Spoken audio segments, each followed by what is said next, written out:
Hello my dear students, welcome करता हूं मैं भारत पंचाली और केमिस्ट्री गुरुजी अगेन आप सबका एक बहुत ही ज़्यादा इंपॉर्टेंट वीडियो में।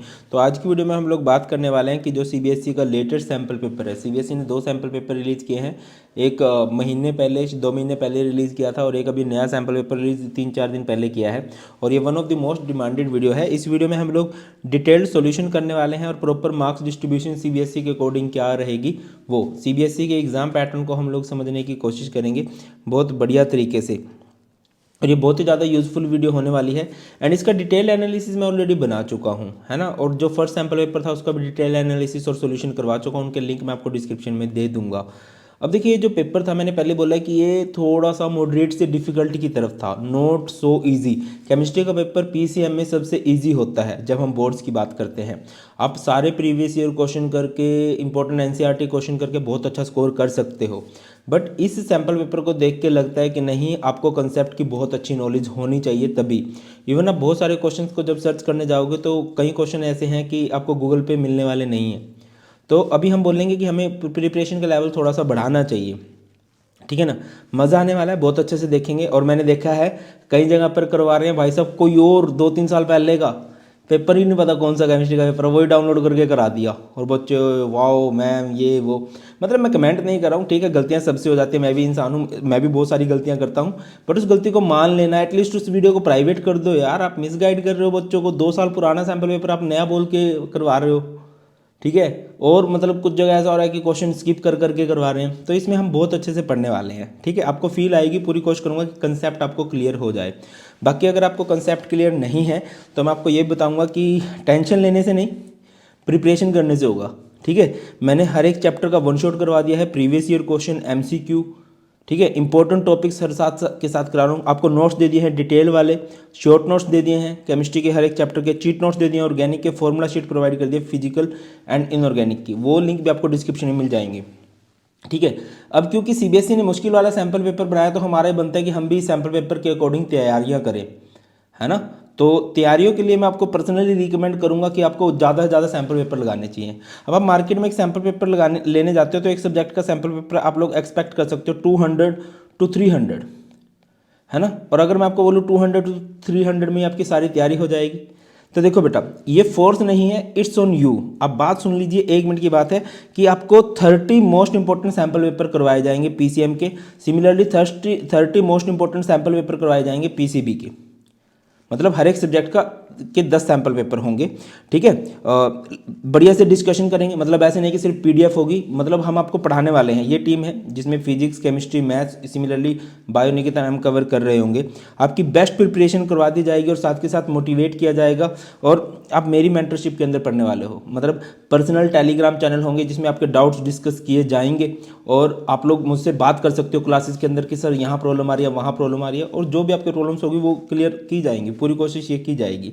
तो अगर कोई बच्चा चाहता है, वैसे तो आपको सभी यूट्यूबर्स आपने देखा होगा, सब आपको बोलते हैं सैम्पल पेपर ले लो, इस पब्लिकेशन का उस पब्लिकेशन का, कोई दिक्कत नहीं है, ठीक है। बट यहाँ पर वो 10 सैम्पल पेपर आपको सिर्फ मिलेंगे नहीं, उनको सॉल्व कराया जाएगा और ये हर एक सब्जेक्ट के होंगे। लिंक आपको डिस्क्रिप्शन में मिल जाएगा। इसकी फीस पहले 500 थी, फिर कम करके 379 की गई और उससे भी कम हो जाएगी जब आप कोड यूज़ करोगे बीपी लाइव, ठीक है। इंस्टेंट 10% ऑफ मिल जाएगा। और ये 341 जो बैच है 1 फरवरी से स्टार्ट हो गया है, 28 फरवरी तक ये बैच चलने वाला है। आ जाइए क्लास में, फोड़ते हैं बढ़िया तरीके से। तो चलिए स्टार्ट करते हैं सबसे पहले क्वेश्चन से। और देखो सबसे पहले, अच्छा 5 सेक्शन है, A B C D E, वही वाला सिस्टम है। सेक्शन ए में 18 एमसीक्यू होंगे, छोटे क्वेश्चन होंगे, रीजनल सेक्शन भी इंक्लूडेड है। सेक्शन बी में वेरी शॉर्ट आंसर होंगे, 2-2 नंबर वाले। जो सेक्शन सी है उसमें 5 क्वेश्चन होंगे, 3-3 नंबर वाले। और सेक्शन डी है उसमें 2 क्वेश्चन होंगे, 4-4 नंबर वाले। और जो सेक्शन ई है उसमें हमारे होने वाले हैं 3 क्वेश्चन, ठीक है, 5-5 नंबर वाले। पहले क्वेश्चन पे चलते हैं। D icing is the process of removing snow, ठीक है। डी आइसिंग एक कैसी, डी आइसिंग समझते हो ना, आइस को रिमूव कर देना। आइस और frost from a surface in extremely cold regions, car windows gets covered by ice reducing the visibility. The image below show the deicing of the window of a car window extreme cold using a fluid. देखिए car window है जिस पे बर्फ जम गई है और बर्फ को पिघलाने के लिए इस पे एक फ्लूइड डाला जा रहा है। ये फ्लूइड क्या है? देखिए डी आइसिंग क्या होता है? डी आइसिंग का मतलब होता है आइस को रिमूव करना। और आइस को रिमूव करने के लिए हम लोग डी आइसिंग एजेंट का यूज करते हैं। डी आइसिंग एजेंट को आप लोग एंटी फ्रीज टाइप से बोल सकते हो, जो फ्रीज ना होने दें। आप सबको पता है कि वाटर का फ्रीजिंग पॉइंट कितना होता है। वाटर का फ्रीजिंग पॉइंट होता है बेटा जी 0 डिग्री सेल्सियस। जो एंटी फ्रीज सॉल्यूशन होते हैं या जो एंटी फ्रीज सब्सटेंस होते हैं, डी आइसिंग एजेंट होते हैं, वो इसके फ्रीजिंग पॉइंट को लोअर डाउन कर देते हैं, -10 डिग्री सेल्सियस, -20 डिग्री सेल्सियस। अगर मैं कॉमन की बात करूं, जैसे इंडिया में बात करता हूं, जम्मू कश्मीर में बर्फ जम गई तो उसको पिघलाने के लिए क्या किया जाता है, NaCl का, सोडियम क्लोराइड का यूज किया जाता है, MgCl2 का यूज किया जाता है। अब फ्लूइड की बात की गई है तो फ्लूइड यहां पर यूज किया जाता है बेटा जी अल्कोहल। और अल्कोहल इनमें से कौन सा दिखाई दे रहा है आपको, प्रोपेन-2-ओल। सर ये प्रोपेन-2-ओल ही क्यों? देखिए बेटा प्रोपेन-2-ओल क्या करेगा, प्रोपेन-2-ओल क्या करने वाला है, उस वाटर के साथ हाइड्रोजन बॉन्ड बना लेगा, नॉन वोलेटाइल होता है, ठीक है। इसके वेपर इजीली बनते नहीं है। मैंने क्लास में एक बार समझाया था बच्चों को कि जो फॉरेनर्स होते हैं, जब बहुत सर्दी होती है तो वो 2 बाटली लेते हैं, एक अपने लिए एक अपनी गाड़ी के लिए। क्या होता है कि कार रेडिएटर्स में पानी भरा होता है तो पानी फ्रीज होने लग जाता है, तो उसमें वो अल्कोहल डाल देते हैं। अल्कोहल उसका फ्रीजिंग पॉइंट कम कर देता है। तो यहां पर भी हम लोग प्रोपेन-2-ओल का यूज करने वाले हैं। नेक्स्ट क्वेश्चन पे चलते हैं। विच of the following reaction mechanism is not involve in the given reaction. अब देखिए ये जो रिएक्शन है लगभग ये सभी चैप्टर को कवर कर जाती है ना, थोड़ा थोड़ा सभी चैप्टर्स का आ रहा है। मैं इसको एक एक चीज को समझाने का प्रयास करता हूं। सबसे पहले आपकी रिएक्शन कराई गई है CH3 CH2 CH3, उस पर Cl लगा हुआ है, तो इसकी रिएक्शन करवाई गई होगी with Cl2 in the presence of sunlight. तो क्लोरीन आपका लग गया इधर, तो ये हो जाएगा, मतलब इधर भी लग सकता है बट आप मोर स्टेबल बनाओगे तो इधर लगेगा, ये हो जाएगा CH3 ट्वाइस, बीच वाले CH पे लग जाएगा Cl।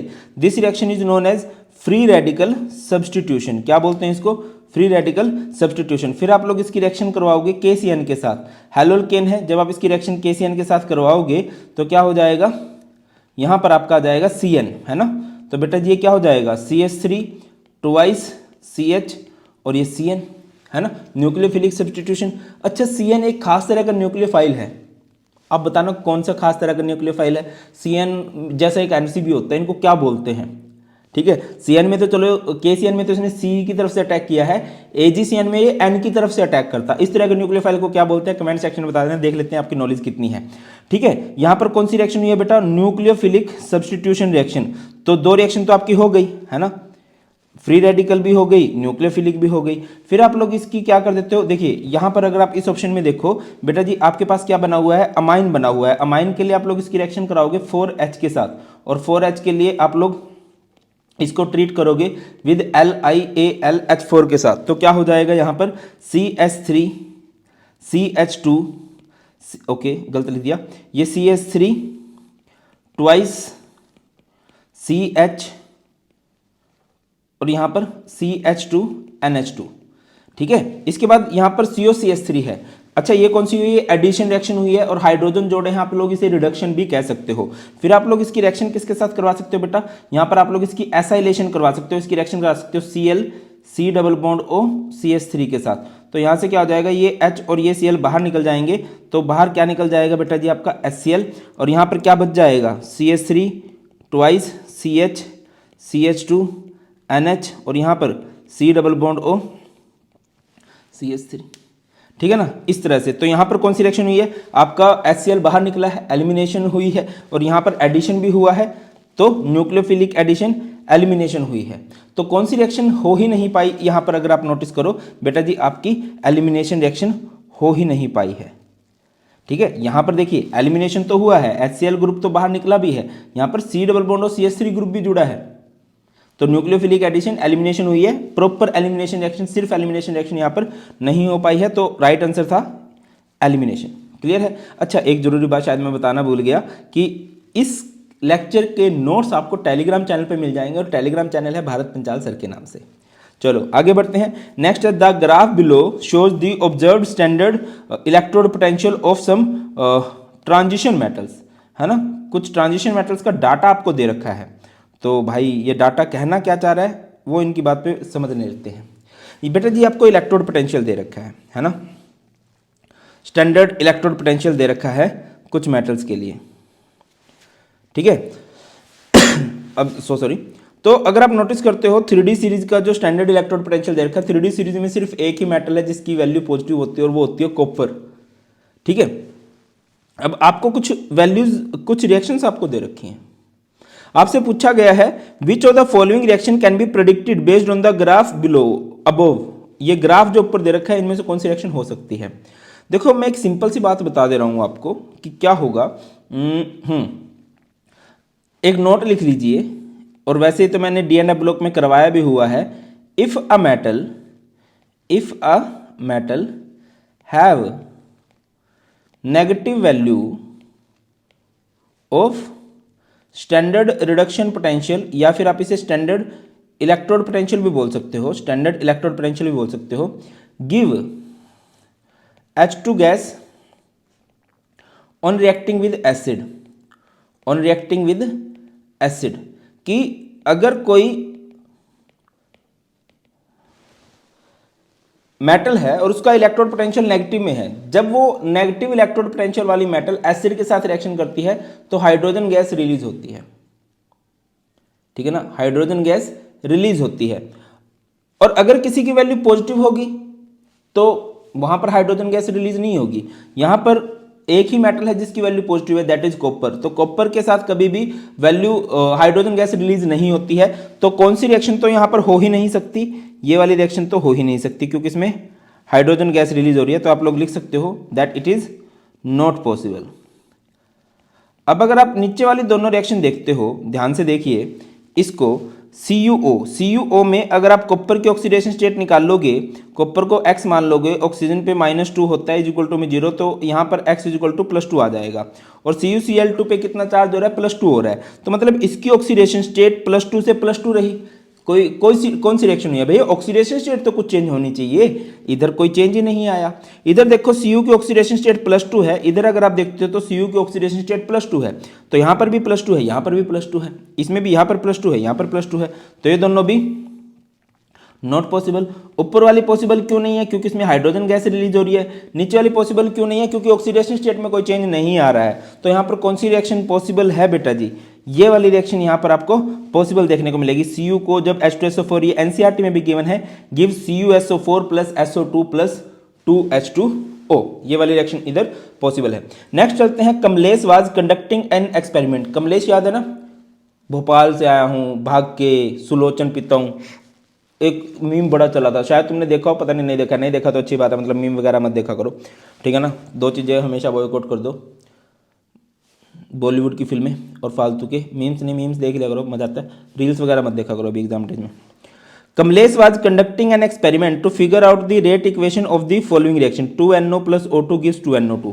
यहाँ से बेटा जी अगर मैं रेट लिखना चाहूँ, आप सबको पता है रेट किस पे डिपेंड किया करता है, rate depends upon reactant. Reactant क्या है, NO एंड O2, NO की पावर अल्फा हो जाएगी, O2 की पावर बीटा हो जाएगी। आगे बढ़ो, कुछ डाटा दिया गया है। एक्सपेरिमेंट नंबर 1 में इनिशियल कंसंट्रेशन ऑफ NO है 0.2, इनिशियल कंसंट्रेशन ऑफ O2 है 0.2, initial rate of formation of NO2 है, रेट ऑफ रिएक्शन दे रखी है, फॉर्मेशन ऑफ NO2 मतलब रेट ऑफ रिएक्शन ही है, 0.074 है।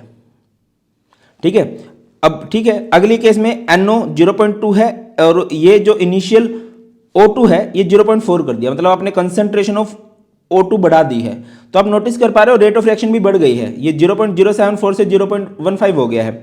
आगे बढ़ो, ये 0.2 से NO को 0.4 कर दिया, मतलब अब NO की कंसंट्रेशन बढ़ा दी है और O2 की पहले वाली कर ली है। स्टिल रेट ऑफ रिएक्शन पहले के कंपैरिजन में बढ़ गई है। मतलब जैसे जैसे आप किसी भी रिएक्टेंट की कंसंट्रेशन बढ़ा रहे हो तो रेट ऑफ रिएक्शन बढ़ रही है पहले वाले के कंपैरिजन में। अब पहले वाले से आपने दोनों ही कंसंट्रेशन को बढ़ा दिया, ये 0.4 कर दिया और ये भी 0.4 कर दिया। तो अगर इस बेस पे देखें तो हमारा रेट ऑफ रिएक्शन बढ़ना चाहिए, क्योंकि कंसंट्रेशन बढ़ने से रेट ऑफ रिएक्शन बढ़ रही है, बट उतना डाटा नहीं बढ़ा जितना हम लोग एक्सपेक्ट कर रहे थे। क्वेश्चन क्या है, which of the following could be a reason for the inconsistency in the initial rate of formation of NO2 data for experiment number 4। किन में से क्या रीजन हो सकता है। The rate of reaction doesn't depend on the concentration of reactant, हो सकता है, ऐसा तो नहीं है, जब हम कंसंट्रेशन ऑफ रिएक्टेंट बढ़ा रहे थे रेट ऑफ रिएक्शन बढ़ रही थी। Higher concentration of O2 could have resulted in slowing down the rate of reaction, ये भी नहीं है, जब आपने O2 की कंसंट्रेशन बढ़ाई थी रेट ऑफ रिएक्शन बढ़ी थी। Higher concentration of NO could have resulted in slowing down the rate of reaction, ये भी बात सत्य नहीं है। तो फिर सत्य क्या है? The temperature of the reactant in experiment 4 could have been different than for the other experiment. मानते हो कि नहीं मानते हो इस बात को? मैं आपको समझाता हूं, शायद आप मेरी बात से रिलेट कर पाओ। आप लोगों ने की होगी कि factors affecting rate of reaction, बहुत सारे फैक्टर्स हैं जो रेट ऑफ रिएक्शन को अफेक्ट करते हैं। उन्हीं में से एक फैक्टर टेम्परेचर भी है। देखो तीन फैक्टर्स में कंसंट्रेशन की बात की गई है। कंसंट्रेशन तो बढ़िया है, कंसंट्रेशन पे तो रेट ऑफ रिएक्शन डिपेंड करती है और कंसंट्रेशन बढ़ने से रेट ऑफ रिएक्शन भी बढ़ी रही थी। तो एक ही फैक्टर है जो यहाँ पर दिया नहीं गया, शायद अफेक्ट कर गया होगा रिएक्शन को, दैट इज टेम्परेचर। बहुत फर्क पड़ता है। एक छोटा सा क्वेश्चन और पूछ लेता हूँ कि अगर आपने टेम्परेचर को 10 डिग्री सेल्सियस बढ़ा दिया, रेट ऑफ रिएक्शन कितनी बढ़ सकती है? अगले क्वेश्चन की तरफ चलते हैं। The image below shows electrolysis of an electrolytic cell. Electrolysis हो रही है और ये सस्ते में से देख लो, सीबीएसई वालों की बैटरी लगा रखी है, इधर भी पॉजिटिव है इधर भी पॉजिटिव है, ठीक है ना। अरे भाई नेगेटिव टर्मिनल है तो नेगेटिव रहेगा ना, ये पॉजिटिव रहेगा, ये पॉजिटिव है तो क्या होगा? ये होगा एनोड, और बेटा जी ये क्या रहेगा? It is your cathode. Anode की तरफ कौन जाया करता है? एनोड की तरफ जाते हैं एनायन, और कैथोड की तरफ कौन जाते हैं? ब्रो। कैथोड की तरफ जाते हैं कैटायन, ठीक है। ये सिंपल इलेक्ट्रोलिसिस होती है। Based on this which of the following statement is are correct? The solution remains electrically neutral during electrolysis. ये बात सत्य है कि नहीं? ये बिल्कुल सच बात है। इलेक्ट्रोलिसिस के दौरान जो सॉल्यूशन है वो न्यूट्रल रहता है। सर न्यूट्रल क्यों रहता है? भैया इलेक्ट्रोलिसिस होगी, फॉर एग्जांपल हाइपोथेटिकली स्पीकिंग, कि आपने जो इलेक्ट्रोलाइट लिया है वो NaCl लिया है, NaCl आयंस में टूटेगा, N positive Cl negative, equal number of ions बनते हैं। इक्वल नंबर ऑफ आयंस जरूरी नहीं है, इक्वल चार्ज के आयंस बनते हैं। जितना पॉजिटिव चार्ज बनता है उतना ही नेगेटिव बनेगा, ओवरऑल जो है वो नेगेटिव न्यूट्रल रहता है। तो ये बात सही है। Electron flow from the current source towards the solution eight one electrode. एक सोर्स से, जैसे कैथोड से एनोड, एक सोर्स से दूसरे मतलब सॉल्यूशन की तरफ करंट जाता है ना, तभी तो वो सॉल्यूशन टूटता है, तभी तो ब्रेकडाउन होता है, ब्रेकअप होता है उसका। And an equal number of electron flow away from the solution at the other electrode. मैं समझाता हूं। जैसे कि NaCl पे मैंने करंट लगा दिया, तो आपको भी पता है जब NaCl पे करंट लगेगा तो NaCl का ब्रेकअप हो जाएगा, Na हो जाएगा पॉजिटिव और Cl हो जाएगा नेगेटिव। Na पॉजिटिव कहाँ जाएगा? At anode. Cl नेगेटिव कहाँ जाएगा? एट कैथोड, है ना। गलत बोल दिया। पॉजिटिव टर्मिनल, पॉजिटिव कटायन है, कटायन कहाँ जाते हैं? एट कैथोड, और अनायन कहाँ जाते हैं? At anode. मैं यही कह रहा हूँ, गलतियाँ मतलब मैं तो बहुत गलतियाँ करता हूँ बट मान लेनी चाहिए। एनोड पर कौन सी रिएक्शन होती है? ऑक्सीडेशन। Cl नेगेटिव है, एक इलेक्ट्रॉन दे देगा, ये क्या बन जाएगा? Half of Cl2। इलेक्ट्रॉन आए, करंट आया और इसने एक इलेक्ट्रॉन, अब ये एक इलेक्ट्रॉन दूसरी वाली रोड की तरफ चला जाएगा, Na पॉजिटिव उसको पकड़ेगा और वो क्या बन जाएगा? Na सॉलिड बन जाएगा। तो ये बात भी हमारी सत्य है। अब तीसरी बात है, मतलब ये भी सत्य है, ये भी सत्य है। अगली बात है, the number of positive ions moving towards one electrode is always equal to the number of negative ions moving towards the other electrode. ये बात सत्य नहीं है। ऑलवेज जैसा तो मतलब बहुत ही बड़ी बात हो जाती है। मैं एग्जांपल बोलता हूं आप लोगों को कि हमारे पास AlCl3 है। AlCl3 एक इलेक्ट्रोलाइट है, ठीक है, एल्यूमिनियम क्लोराइड। इसको आप लोगों ने ब्रेक डाउन कर लिया, किस में ब्रेक डाउन हो जाएगा? ये Al3 पॉजिटिव में एंड 3Cl नेगेटिव में। चार्ज तो दोनों पे सेम है, एक पे 3 पॉजिटिव एक पे 3 नेगेटिव है, बट नंबर ऑफ आयंस, इधर तो कटायन तो एक ही बन रहा है ना, और एक ही टाइम में अनायन कितने बन गए हैं? अनायन बन गए हैं 3। तो आपको पूछा गया था इज आर करेक्ट, करेक्ट कौन सी है? देखो बेटा ये बात गलत है, ये बात गलत है, ये सत्य है, ये सत्य है, सेकंड और थर्ड सत्य है। तो आप लोग लिख सकते हो इसका आंसर क्या आ जाएगा? बी। हाँ मैं थोड़ा टाइम ले रहा हूँ बट ये चीज़ आपको समझानी बहुत ज़रूरी है, क्योंकि अगर इन कंसेप्ट से रिलेटेड क्वेश्चन आ जाता है तो आपको होना चाहिए। और तभी मैं कह रहा हूँ कि सैम्पल पेपर को बहुत ज़रूरी है मुश्किल सैम्पल पेपर करने और उनको डिटेल में डिस्कस भी कर लेना। आगे बढ़ते हैं। For a reaction X rate is 0.7 ZAB e⁻ EA/RT, it is seen that for another reaction Y rate ZAB e⁻ EART. Based on the above, what can be said about X and Y? Both the reaction involve complex molecule, both the reaction involve simple molecule or atomic species. Reaction X involve simple X ये है and Y involve complex, x involve complex, y involve simple. देखिए यहाँ पर collision theory की equation use की गई है और इक्वेशन आपकी ये है, के इज पी जेड ई की power minus E A R T. यहाँ पर P का मतलब क्या होता है बेटा जी? P का मतलब होता है fraction of collision with proper orientation for reaction. अगर देखिए कोई नॉर्मल रिएक्शन है उसमें प्रॉपर ओरिएंटेशन होगी, वहां पर आप P की वैल्यू 1 मान के चल सकते हो। और अगर प्रॉपर ओरिएंटेशन नहीं होती है, भाई प्रॉपर सही से रिएक्टेंट मॉलिक्यूल आपस में टकरा नहीं पाए हैं, तो वहां पर वैल्यू फ्रैक्शन में हो सकती है। Z का मतलब होता है कोलिजन फ्रीक्वेंसी, और ये EART क्या होता है? Fraction of collision with sufficient energy for reaction. T temperature है, R गैस कांस्टेंट है, EA एक्टिवेशन एनर्जी है, R क्या है आपका R नहीं K क्या है आपका? रेट कांस्टेंट है। तो अब आप देखो एक जगह पे आपको 0.7 मतलब यहाँ पर प्रॉपर ओरिएंटेशन से कोलिजन नहीं हुए, और यहाँ पर आप लोग क्या लिखोगे कि ये हमारे पास कौन से मॉलिक्यूल हैं? कॉम्प्लेक्स हैं, और अगली में सिंपल दे रखी है तो उसमें सिंपल मॉलिक्यूल्स और एटॉमिक स्पीसीज हैं। आगे बढ़ते हैं। A metal ion Mn positive form a complex ion of formula Ml2n-4 के ऊपर positive, where L represent a bidentate ligand, which of the following could be the charge on ligand. देखिए यहां पर Ml2 की पावर n-4 है। आपको ligand का charge निकालना है, तो जिसका चार्ज निकालना होता है उसको x मान लेते हैं। कितने x माने जाएंगे बेटा? 2। मेटल है, अब मेटल की बात करो, मेटल पे कितना चार्ज दे रखा है इन्होंने? n पॉजिटिव, ठीक है। और इक्वल टू में इस पूरे पे चार्ज n-4, n से n कैंसिल हो जाएगा, 2x equal to -4, x equal to -4/2, that is -2 आ जाएगा यहाँ से। आगे बढ़ो, और आई थिंक ये आप लोगों को सही से दिखाई नहीं दे रही होगी, मैं कोशिश करता हूँ इसको अगले पेज पे थोड़ा लिखने की। ये ना मतलब पेपर में भी ब्लर ही है, मतलब ऐसा नहीं है कि सीबीएसई का जो ऑफिशियल सैंपल पेपर है उसमें ये बहुत सही है। Which of the following row shows at least one incorrect description about the following. देखो आपको पता है कि जो CH3 ग्रुप होता है ये एक्टिवेटिंग ग्रुप होता है। एक्टिवेटिंग ग्रुप में ऑर्थो पैरा पोजिशन पे अटैक होता है, और इनकी जो रिएक्शन होती है बेटा ये फास्टर होती हैं। जो फिनोल है, फिनोल जो है वो एक्टिवेटिंग ग्रुप होता है, उस पर भी ऑर्थो पैरा पे अटैक होता है, रिएक्शन फास्टर होती है, बट यहाँ पर स्लोवर रखी हुई है, तो ये बात गलत है क्योंकि यहाँ पर रिएक्शन फास्टर होनी चाहिए।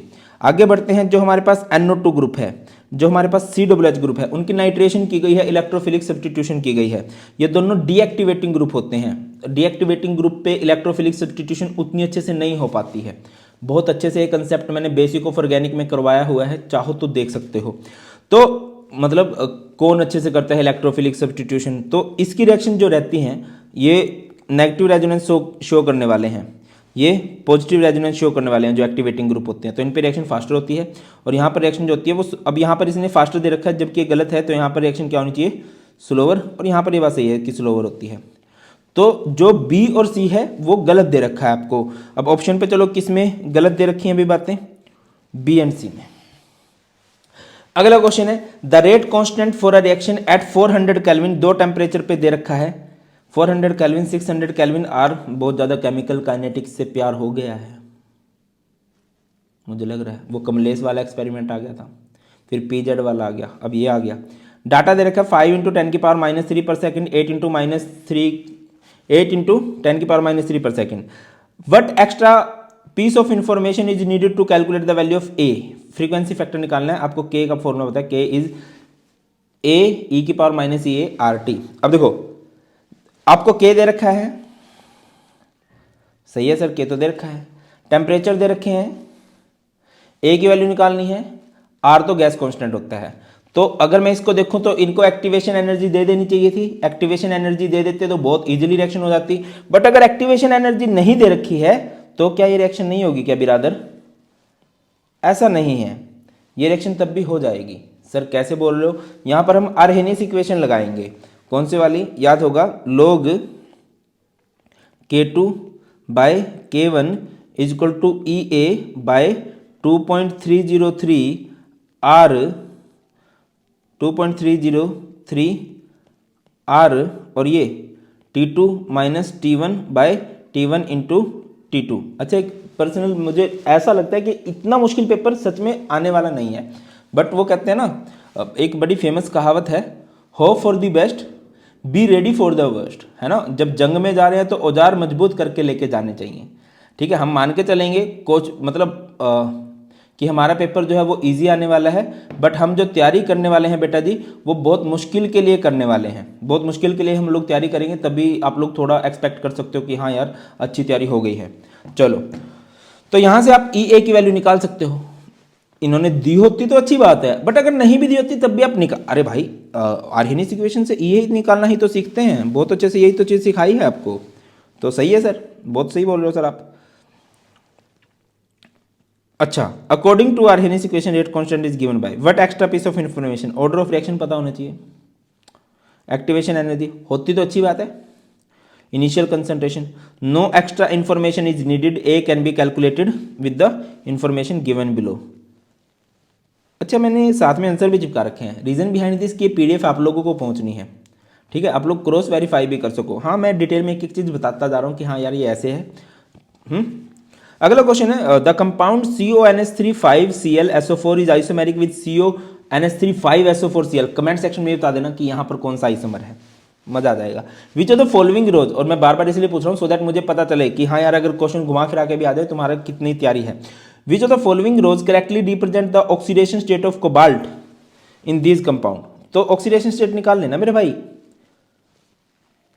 किसी में भी निकाल लो। CONH3 5ClSO4, कोबाल्ट को क्या मान लोगे X, NH3 कितने हैं 5, 0 होता है, Cl पे कितना होता है -1, SO4 पे कितना होता है -2, और इज इक्वल टू में कितना होता है बेटा जी पूरे पे charge 0, X -1 -2 -3 is equal to 0, X is equal to कितना हो गया 3। अब देखो भाई, और इसमें भी इतना ही आएगा, आप लोग ट्राई कर लीजिए।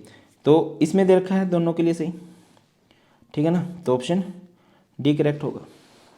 अगला क्वेश्चन है, the image below shows an experimental setup to prepare an organic compound X, ceramic wool soaked in ethanol.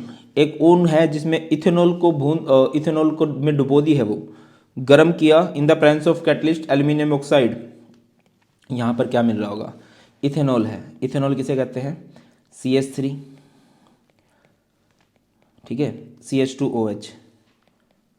अब देखो भाई Al2O3 जो होता है ना एक डिहाइड्रेटिंग एजेंट होता है। डिहाइड्रेटिंग एजेंट का मतलब होता है जो वाटर रिमूव करते हैं, तो यहाँ से वाटर का रिमूवल कर दीजिए, H और OH बाहर निकल जाएगा। यहाँ पर क्या बच जाएगा CHH डबल बॉन्ड CHH, और ये हमारे पास क्या बन चुका है एक अल्कीन, और अल्कीन में भी स्पेसिफिकली मैं बात करूँ तो ये हमारे पास क्या बन चुका है इथीन। तो यहाँ पर राइट ऑप्शन इज इथीन। आगे मूव करते हैं, during protein synthesis in cells amino acids condense through the formation of amide linkage. आप सबको पता है ना, और इस अमाइड लिंकेज को हम लोग क्या बोलते हैं पेप्टाइड बॉन्ड बोलते हैं, to form a polypeptide chain which then folds to form a biological active protein. The equation below show the formation of a dipeptide Ala Gly. Ala Gly में एलानिन पहले लिया गया, ग्लाइसिन बाद में ले गया है, formed by condensation of 2 amino acid alanine and glycine. तो यहाँ पर इन्होंने क्या किया होगा बिरादर, आपको पता है पेप्टाइड की फॉर्मेशन के लिए वाटर का रिमूवल होगा। वाटर का रिमूवल कैसे होने वाला है, यहाँ से इन्होंने निकाल दिया होगा, है ना, OH और H को, वाटर का रिमूवल होगा और ये बन गया बाकी सब कुछ। Which of the following statement is are true for the above reaction. कौन सी स्टेटमेंट जो है ट्रू है, अ dipeptide gly ala is equally likely to be formed by the condensation of alanine और ग्लाइसिन। देखिए जैसे आपने एलानिन और ग्लाइसिन को जोड़ा तो आपके पास एला ग्लाई बन गया, इनका ऑर्डर इसको ग्लाई को इधर कर दो एला को इधर कर दो तो आपके पास क्या बन जाएगा, आई थिंक एला ग्लाई, एला ग्लाई बन गया, ग्लाइसिन ग्लाई एला बन जाएगा। Water is eliminated in the above condensation reaction, ये भी सत्य है कि वाटर का रिमूवल हुआ है। Oxygen and hydrogen is released as gases in the above. Hydrogen और ऑक्सीजन गैस तो रिलीज नहीं हुई है, ये बातें सत्य हैं कि ग्लाई एला भी बनाया जा सकता है, जैसे एला ग्लाई बना है वैसे ही ग्लाई एला भी बन जाता। उसमें अब ग्लाइसिन आगे ले लेते बेटा, एलानिन पीछे ले लेते, वैसे ही वाटर का रिमूवल होता है। बाकी सब देखो ग्लाइसिन में और एलानिन में सिर्फ यहीं पर तो डिफरेंस है, बाकी तो सब कुछ सेम है, ठीक है ना। तो ये बात इसमें, अच्छा ट्रू कौन सी है, फर्स्ट और सेकंड, फर्स्ट और सेकंड ऑप्शन नंबर बी में दे रखी है। अगला क्वेश्चन है, जिरकोनियम एंड होफमैनियम, ये 4D 5D सीरीज से बिलोंग करते हैं, are transition series metals of group 4, they are found together in nature and are difficult to separate from each other. Zirconium hafnium है, 4D 5D सीरीज के element है, इनको बहुत मुश्किल हो जाता है सेपरेट आउट करना। इसका रीजन तो पता होगा ना, लेंथेनॉइड कॉन्ट्रैक्शन। लेंथेनॉइड कॉन्ट्रैक्शन क्या कर देती है, इनका साइज सेम कर देती है। साइज सेम होने की वजह से इनकी प्रॉपर्टी सेम हो जाती है, और जब प्रॉपर्टी सेम हो जाती है तो इनको सेपरेट आउट करना मुश्किल हो जाता है। तो आप लोग क्या लिखोगे, they have almost identical radii, सही बात है, इसी वजह से तो होता है। They belongs to same group, they belongs to adjacent period, the presence of the same number of unpaired electron. Main reason इसका यही होता है बेटा। दे ऑलमोस्ट आइडेंटिकल रेडियाई, और आइडेंटिकल रेडियाई क्यों होता है इनका, लेंथेनॉइड कॉन्ट्रैक्शन की वजह से। अगला क्वेश्चन है, which of the following would be among the product of the reaction between, sorry बीच में ब्लर हो गया था, पता नहीं क्यों, between ammonia reacts with bromo ethane. Ammonia है, अमोनिया इज NH3। NH3 की रिएक्शन आप लोगों ने किसके साथ करा दी, ब्रोमो इथेन के साथ, ब्रोमो इथेन Br(C2H5). आपको पता है कौन सी रिएक्शन है, होफमैन अमोनोलिसिस है। तो यहाँ पर C2H5 और इधर NH2।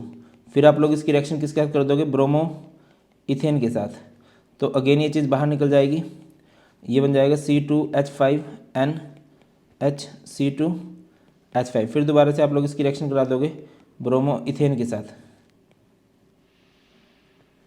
ठीक है ना। ये क्या बन जाएगा, C2H5NC2H5 और इधर C2H5, ठीक है। अब इसके पास लोन पेयर बचे हैं। फिर दोबारा से आप लोग इसकी रिएक्शन ब्रोमो इथेन के साथ करवा दो, तो ये क्या बन जाएगा, C2H5(4N पॉजिटिव Br नेगेटिव, ठीक है ना। तो प्राइमरी अमाइन बना, सेकेंडरी अमाइन बना, टर्सरी अमाइन बना, क्वार्टरनरी अमोनियम सॉल्ट बनता है, मिक्सचर बनता है। और इवन इस रिएक्शन इस रिएक्शन को हम होफमैन अमोनोलिसिस बोलते हैं। और इस रिएक्शन के बारे में खास बात होती है कि इस रिएक्शन को इतना ज़्यादा प्रेफर नहीं किया जाता टू प्रिपेयर अमाइंस, क्योंकि इसमें मिक्सचर बनता है और उनको आप अलग नहीं कर सकते। तो फर्स्ट सेकंड थर्ड फोर्थ सब बन जाते हैं इसमें, है ना, सब कुछ। आगे मूव करते हैं, नेक्स्ट है असर्शन रीजन आ गया है। Dimethylamine has higher boiling point than trimethylamine. सही बात है। डाईमिथाइलअमाइन क्या होते हैं, डाईमिथाइलअमाइन कुछ ऐसे NH(CH3) trimethylamine CH3NCH3CH3। Two molecules, the molecular mass of trimethylamine is relatively higher than that of dimethylamine। बात तो ये भी सही है कि जो ट्राईमिथाइलमाइन का मोलिकुलर मास है वो डाईमिथाइलमाइन से ज़्यादा होगा। बट क्या ये दोनों आपस में रिलेटेड हैं? देखिए इसका बॉइलिंग पॉइंट ज़्यादा क्यों होता है, क्योंकि ये हाइड्रोजन बॉन्ड बना सकता है, क्योंकि इसके पास एक हाइड्रोजन है। इवन जो डाईमिथाइलअमाइन है उससे भी ज़्यादा बॉइलिंग पॉइंट होगा मिथाइलअमाइन का, इथाइलअमाइन का। ऑर्डर ऑफ बॉइलिंग पॉइंट जो होता है माइंस का, प्राइमरी का ज़्यादा होता है, फिर सेकेंडरी का होता है, फिर टर्सरी का होता है, क्योंकि दो तरफ से हाइड्रोजन बॉन्ड बना सकता है, ये एक तरफ से हाइड्रोजन बॉन्ड बना सकता है, और बबलू एक तरफ से भी हाइड्रोजन बॉन्ड नहीं बना सकता। बातें दोनों सही हैं। देखिए इसका बॉइलिंग पॉइंट ज्यादा क्यों हुआ, हाइड्रोजन बॉन्ड, बट वो तो बात इन्होंने लिख नहीं रखी, एक अलग बात लिख दी, सही है। असर्शन, अब इवन इन्होंने क्या बोला है, अगर दोनों both assertion and reason are true and reason is the correct explanation of A, भाई रीजन रिलेटेड है ए के साथ तो हम ए यूज करते हैं। Both A and R are true but R is not with the correct explanation of A, R related ही नहीं है ऐसे, तो यहां पर आंसर आएगा बी।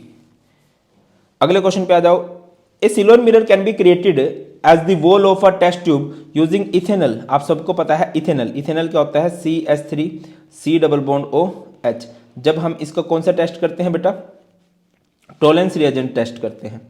टोलेंस रिएजेंट टेस्ट करते हैं तो क्या बनता है, सिल्वर मिरर बनता है, ठीक है ना। Ethanal can react with Fehling solution, बात तो ये भी सही है। Fehling solution, even Fehling solution जो होते हैं ना वो सिर्फ एलिफेटिक एल्डिहाइड के साथ रिएक्ट करते हैं, एरोमेटिक के साथ नहीं करते, बात याद रखना, बहुत काम आएगी। बातें दोनों सही हैं बट लिंक नहीं बना रही, ठीक है ना, लिंक नहीं बना रही। यहां पर क्या होता, अगर मैं लिख देता कि भाई टोलेंस रिएजेंट के साथ रिएक्शन करके सिल्वर मिरर बनता है तो वो लिंक हो जाती, बट अभी इनका लिंक नहीं बन रहा। बट बातें हैं दोनों सही, और जब लिंक ना बने आपस में सही हो तो हम क्या यूज करते हैं बेटा, बी यूज करते हैं। बात समझ में आ रही कि नहीं। A silver mirror can be created at the wall of a test tube using ethanal. Silver mirror बन जाता है अगर आप इथेनल का यूज करते हो, बट इथेनल को किसके साथ रिएक्शन करवाओगे, टोलेंस रिएजेंट के साथ। ये अगली बात कह रहे हैं कि ethanal can react with Fehling solution, सही बात है, बट इससे सिल्वर मिरर नहीं बनता, इससे रेडिश ब्राउन प्रेसिपिटेट बन जाते हैं। अगली बात है, at a constant temperature the dissociation constant of chloroethanoic acid will be higher than the propanoic acid. देखिए डिसोसिएशन क्या बोल रहा है, डिसोसिएशन कांस्टेंट यानी Ka की बात की जा रही है, डिफाइंड फॉर एसिड। अगर Ka की वैल्यू ज़्यादा होती है इट मीन्स एसिडिक स्ट्रेंथ ज़्यादा होती है, एसिडिक स्ट्रेंथ ज़्यादा होती है। अब क्लोरोइथेनोइक एसिड ले लो, क्लोरो CH3 CH2 CH2 नहीं CH3 COOH, और एक है propanoic acid CH3 CH2 COOH, है ना। तो इसका तो ज़्यादा ही होता है ना Ka, क्योंकि इसके पास इलेक्ट्रॉन विड्रॉइंग ग्रुप आ गया है, माइनस आई इफेक्ट आएगा, एसिडिक स्ट्रेंथ को बढ़ा देगा। पहली बात सही है। Higher the number of carbon atom in a compound lower will be the dissociation constant. ऐसा कुछ नहीं है, उसका कोई रिलेशन ही नहीं बनता, नंबर ऑफ कार्बन बढ़ाने से क्या ही होगा, ठीक है कि नहीं। तो बेटा जी असर्शन सही है, रीजन गलत है। तो यहाँ पर हम लोग क्या यूज़ करने वाले हैं, सी यूज़ करने वाले हैं। आगे बढ़ते हैं। नेक्स्ट अभी हमारे पास क्या है, एट रूम टेम्परेचर प्रोपेन-2-ol and 2-methyl propan-2-ol when heated with acidified potassium dichromate slowly turns the color of orange dichromate to green। Potassium dichromate green हो सकता है, बट अगर पोटेशियम डाइक्रोमेट क्या कर दे, ऑक्सीडेशन कर दे, किसकी, प्रोपेन-2-ol की और 2-methyl propan-2-ol की। प्रोपेन-2-ol क्या होता है, CH3 CH OH CH3, और 2-methyl propan-2-ol क्या होता है, CH3 CH CH3 CH3 OH। अब भाई ये तो क्या है, ये हमारे पास क्या है, ये तो हमारे पास टर्सरी अल्कोहल है, ये हमारे पास सेकेंडरी अल्कोहल है। टर्सरी की तो ऑक्सीडेशन नहीं हो सकती ना, ऑक्सीडेशन तो इवन सेकेंडरी की भी इजीली नहीं हो सकती है, बट टर्सरी की तो हो ही नहीं सकती। अगर हो जाती है इनकी ऑक्सीडेशन तो उसका कलर चेंज हो सकता था, बट अभी तो होगा नहीं। अगली बात, secondary and tertiary alcohol are readily oxidise to aldehyde. ऐसा नहीं है, जब प्राइमरी अल्कोहल की ऑक्सीडेशन करते हैं तो हमारे पास एल्डिहाइड बनता है और in the end carboxylic acid बनता है। सेकेंडरी अल्कोहल की जब ऑक्सीडेशन करते हैं बेटा, सेकेंडरी अल्कोहल की ऑक्सीडेशन करके क्या बन जाता है, कीटोन, और टर्सरी अल्कोहल की ऑक्सीडेशन तो पॉसिबल ही नहीं है, नॉट पॉसिबल, ठीक है ना। ऊपर वाली बात, असर्शन रीजन दोनों गलत है, और असर्शन रीजन दोनों गलत के लिए इन्होंने डी ऑप्शन दिया है। आगे आ जाओ, at high temperature ethyl chloride produce HCl and ethylene by the following first order reaction, CH3 CH2Cl gives HCl plus C2H4। In an experiment, when the initial concentration of ethyl chloride was 0.01 molar, the rate of the reaction was found to be 1.6 into 10 की power -6 molar per second. What will be the rate of reaction if the initial concentration of ethyl chloride is 0.07 molar? अच्छा एक चीज़ और है, ये question सारे करा रखे हैं इस तरह के। अब आपको सारी चीज़ें मोस्टली ऐसी मिलेंगी जो कर रखी है तुमने। हाँ, एक दो चीज़ें नहीं मिल सकती हैं, उसके लिए एनसीईआरटी का निचोड़ आ जाएगा, डोंट वरी। और सर बोलते बोलते कब आएगा, आ जाएगा, जल्दी आ जाएगा। बट आप ये देखो कि मैक्सिमम चीज़ें आप कर पाओगे अभी, ठीक है। एमसीक्यूज़ के लिए भी हमें एनसीईआरटी का निचोड़ ही करना पड़ेगा, बहुत डिटेल में जाकर पढ़ेंगे। चलो, the rate of reaction was found to be, अच्छा रिएक्टेंट रेट क्या लिखोगे, रेट इज के CH3 CH2 Cl, उन्होंने फर्स्ट ऑर्डर को बोला था, इसकी पावर 1 कर दो। रेट उन्होंने क्या बोला है, 1.6 इंटू 10 की पावर -8 के, और यहाँ पर CH3 CH2 Cl की कंसनट्रेशन कितनी दी है, 0.01। तो यहाँ से के, मैंने आपको हमेशा बोला है कि जब आपको दो डाटा दे रखे हो ना, जनरली जो पहले वाला डाटा होता है वो आपको रेट कांस्टेंट को फाइंड आउट करने में हेल्प करता है। तो ये क्या हो जाएगा, 1.6 इंटू 10 की power -8 by 0.01।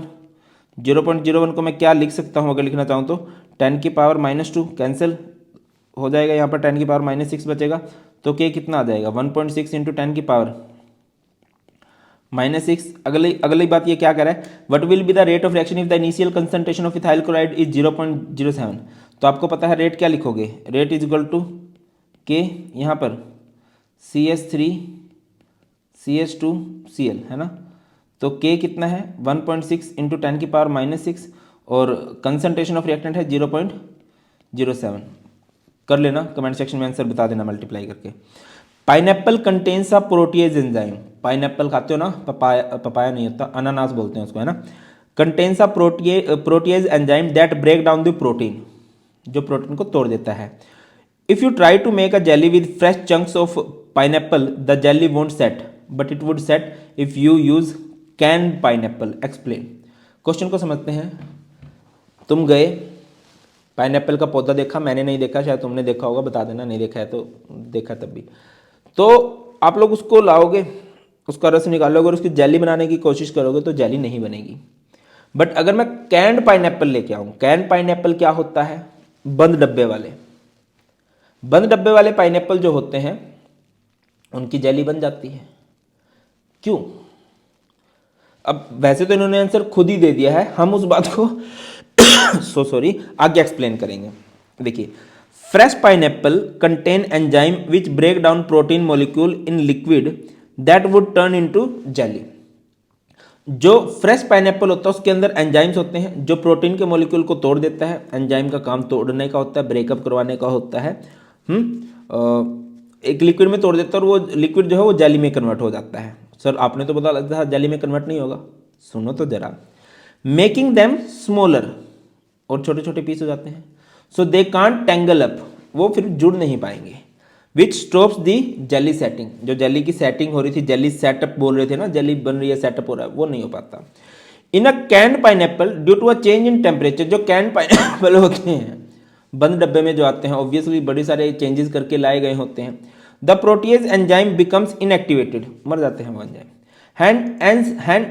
And hence it won't break protein molecule of the liquid allowing them to tangle. Tangle मतलब होता है घुल मिल जाना, बढ़िया से सेटअप हो जाना, ये सेटअप होना अलो कर देता है।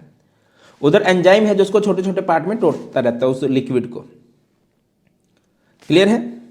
आगे मूव करें। टेंगल होने नहीं देता क्योंकि उधर एंजाइम है। नीचे वाले में जो कैंड पाइनएप्पल होता है उसमें एंजाइम नहीं होते तो उनकी टेंगलिंग होती रहती है। अगला क्वेश्चन है, the chain structure of lysine is shown below.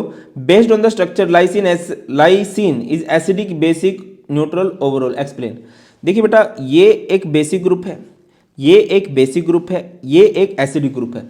अगर बेसिक ग्रुप ज़्यादा हो जाते हैं तो हमारे पास अमीनो एसिड की नेचर जो है बेटा वो बेसिक हो जाती है। आगे बढ़ो। Next, what will be the structure of lysine if it is placed in a solution of pH value as 1। PH value अगर 1 है तो ये एसिडिक रेंज में गया। एसिडिक रेंज में क्या आएंगे बेटा? H पॉजिटिव आएंगे। और H पॉजिटिव किसके साथ रिएक्ट करते हैं? बोलो भाई, H पॉजिटिव रिएक्ट करते हैं बेस के साथ, एसिड बेस के साथ रिएक्ट करेगा ना। तो ये C, इधर COOH, इधर आपका आएगा H, और इधर क्या आ जाएगा बेटा जी आपका NH3 पॉजिटिव, इधर है आपका CH2 4 हाँ जी, आऊँ बेटा 2 मिनट, सो सॉरी। अभी क्या रात के 12 बजने वाले ना, तो परब बेचारा वेट कर रहा है, तो ठीक है।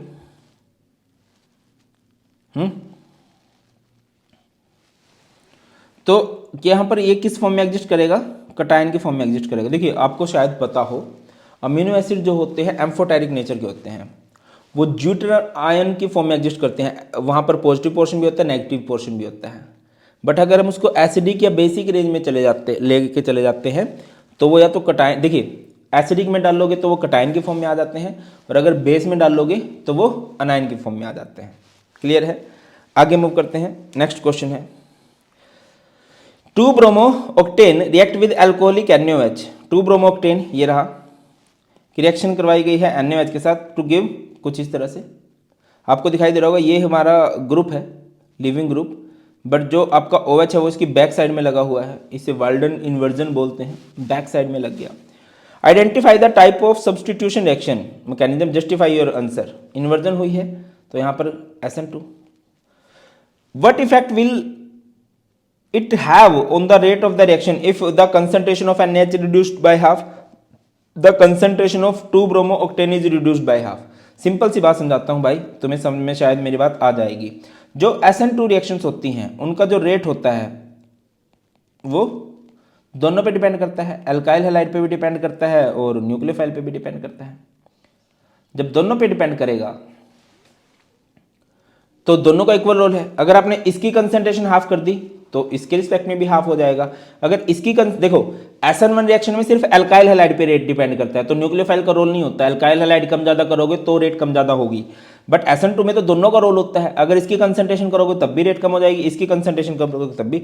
The concentration of NaOH reduced by half, rate of reaction half. The concentration of 2 bromo octane is reduced by half, तब भी हाफ। क्लियर है कि नहीं, ये लिखा गया है। अगला क्वेश्चन है, which of the following compound has a chiral structure, P compound P compound Q। इनको बना लीजिए ना एक बार, ज्यादा अच्छा रहेगा। CH3 CH3 CH2 CH CH3 Br, बेटा ये कायरल है।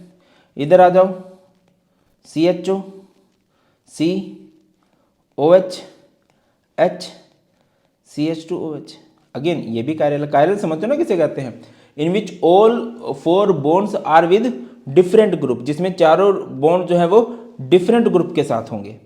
ठीक है। 2 compound X and Y are enantiomer of each other, name one physical property that is same for X and Y। Same क्या होता है, इनएंशियोमेर्स का melting point boiling point same होता है। Different for X and Y, different क्या होता है, their behaviour towards plane polarised light. ठीक है। अब उनमें से जो डेक्स्ट्रोरोटेटरी नेचर का होगा वो प्लेन पोलराइज्ड लाइट को राइट साइड में रोटेट कर देगा, उनमें से जो लेवोरोटेटरी नेचर का होगा वो प्लेन पोलराइज्ड लाइट को लेफ्ट साइड में रोटेट कर देगा। आंसर देख लेते हैं। सेम क्या होता है भाई, melting point, boiling point, refracting index, direction of rotation of plane of polarised light. Difference क्या है, अब देखो आंसर आ गए हैं, ये 0.5 ये 0.5 इस तरह से है। क्लियर है ना। आगे है, the complex PtCl2NH3 twice has 2 isomers where COCl4 2 negative doesn't show geometrical isomer and has no isomers, why. तो भाई स्ट्रक्चर बना लो। अब PtCl2NH3 ट्वाइस को करके देखोगे तो पहली बात तो भाई साहब के पास आप इसकी सिस ट्रांसफॉर्म बना सकते हो, है ना। इसकी स्क्वायर प्लेनर ज्योमेट्री है कुछ इस तरह से। ज्योमेट्री प्रेडिक्ट करनी आती है ना, अरे PtCl2NH3 ट्वाइस है, सो सॉरी बेटा, PtCl इधर NH3 ठीक है ना, और यहाँ पर PtCl NH3 समझ रहे हो। अब ये कौन सी फॉर्म कहलाती है, it is cis. Same ligands are on same side, और इधर अपोजिट, इधर क्या था, अपोजिट लिगेंड्स और same ligands are on opposite side, और इधर क्या है, same ligands are on same side. इसमें तो सारे लिगेंड सेम है, जब सारे लिगेंड सेम होते हैं तो आइसोमेरिज्म पॉसिबल नहीं होता उधर।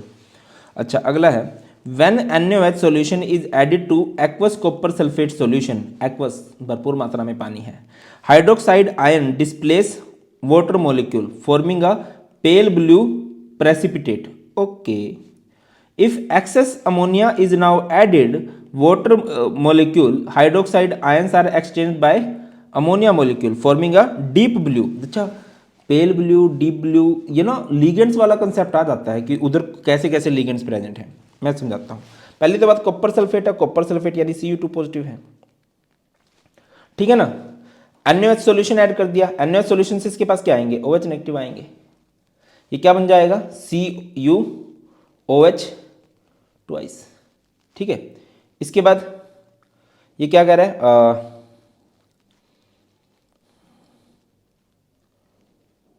एक्वस कॉपर सल्फेट था। एक्वस कॉपर मतलब इसके पास पानी भी बहुत था।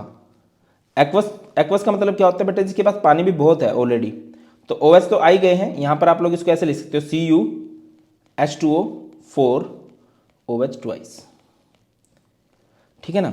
अगला है इफ एक्सेस अमोनिया, जितना अमोनिया डाल सकते हो डाल दो तो क्या हो जाएगा भाई, एक्सेस ऑफ अमोनिया जब डाल लोगे आप लोग तो ये चेंज हो जाएगा कुछ इस तरह से, हाइड्रोक्साइड आयन बाहर निकल जाएंगे और जितने H2O पॉसिबल हैं वो भी बाहर निकल जाएंगे। तो यहाँ पर आ जाएगा NH3 4 और H2O बेटा जी यहाँ पर आ जाएगा 2। इसको कर लीजिए, बाकी इससे रिलेटेड मैं एक डिटेल कंसेप्ट करवाने वाला हूँ कि हाँ भाई किसको किसी में डालने पर क्या होते हैं। मैं कोशिश करूंगा कि 5-10 मिनट की वीडियो इस टॉपिक पे बना दूँ। हाँ, और बेटा जी मुझे जो भी लगेगा कि हाँ यार ये टॉपिक ज़रूरी है, देखो दिन रात तुम्हारे लिए मेहनत जारी है। आप ये बिल्कुल भी ये मत सोचना कि तुमको अकेला छोड़ दिया है, इस बात का तो मतलब ही पैदा नहीं होता। दिन रात तुम्हारे लिए जुटे रहे हैं और अच्छे से तैयारी करवाई जाएगी। आगे बढ़ते हैं, ठीक है ना, कुछ इस तरह से ही रहता है। अच्छा, न्यूट्रल लिगेंड है तो इधर चार्ज भी आ जाएगा, इधर हाइड्रोक्साइड ने चार्ज बैलेंस कर रखा था। आगे मूव करिए, नेक्स्ट है Cu2 positive plus 2 electron give Cu। How will the value of E0 changes if the concentration of Cu2 positive increases. कि Cu2 पॉजिटिव को अगर आप बढ़ा रहे हो, Cu2 positive plus 2 electron give Cu। अच्छा, ये कौन सी रिएक्शन हो रही है, आप अगर आप नोटिस कर पाओ, ये +2 से 0 हो रहा है, मतलब ये रिडक्शन हो रही है, और इसका रिडक्शन पोटेंशियल ही आपको दे रखा है। E0 Cu दे रखा है आपको +0.34। क्वेश्चन पे फोकस कीजिए, how will the value of E0 changes if the concentration of Cu2 positive increases. अगर आपने Cu2 पॉजिटिव की कंसंट्रेशन इंक्रीज कर दी तो क्या होगा, reaction will takes place in forward direction, और फॉरवर्ड डायरेक्शन में जा रही है वैल्यू, तो क्या होगा, इसकी वैल्यू बढ़ती चली जाएगी, E0 वैल्यू और बढ़ेगी। भैया याद है ना ली चैटलियर प्रिंसिपल, ली चैटलियर प्रिंसिपल क्या बोलता है, रिएक्टेंट बढ़ाते हो फॉरवर्ड में, प्रोडक्ट बढ़ाते हो बैकवर्ड में। भैया अगर आपने रिएक्टेंट बढ़ा दिया तो रिएक्शन फॉरवर्ड जाएगी, और फॉरवर्ड जाएगी तो इसकी वैल्यू क्या होती जाएगी, E0 Cu will be more than 0.34। अगला क्वेश्चन समझिए, will the conversion of Cu2 positive to Cu becomes more और less feasible if the concentration of Cu2 positive increases. भैया Cu2 पॉजिटिव से Cu जो है वो ज़्यादा फिजिबल होगा या कम फिजिबल होगा अगर आप Cu2 पॉजिटिव की कंसंट्रेशन बढ़ा देते हो। Cu2 पॉजिटिव की कंसंट्रेशन बढ़ाओगे तो Cu की तरफ जाने के चांसेस ज़्यादा बनेंगे कम बनेंगे। भैया रिएक्टेंट बढ़ाने से रिएक्शन फॉरवर्ड होती है, रिएक्टेंट बढ़ाने से लिख लो, if concentration of reactant increases, Le Chatelier principle है। अच्छा, कई सारी बातें 11th क्लास की हैं, मतलब मेरे को लगा CBSE बदतमीजी कर रहा है, अब कितना ही बच्चों को याद होता है, तो फॉरवर्ड जाएगी। और अगर कंसंट्रेशन ऑफ प्रोडक्ट अगर कभी आप बढ़ा दोगे, प्रोडक्ट बढ़ा दोगे तो रिएक्शन बैकवर्ड।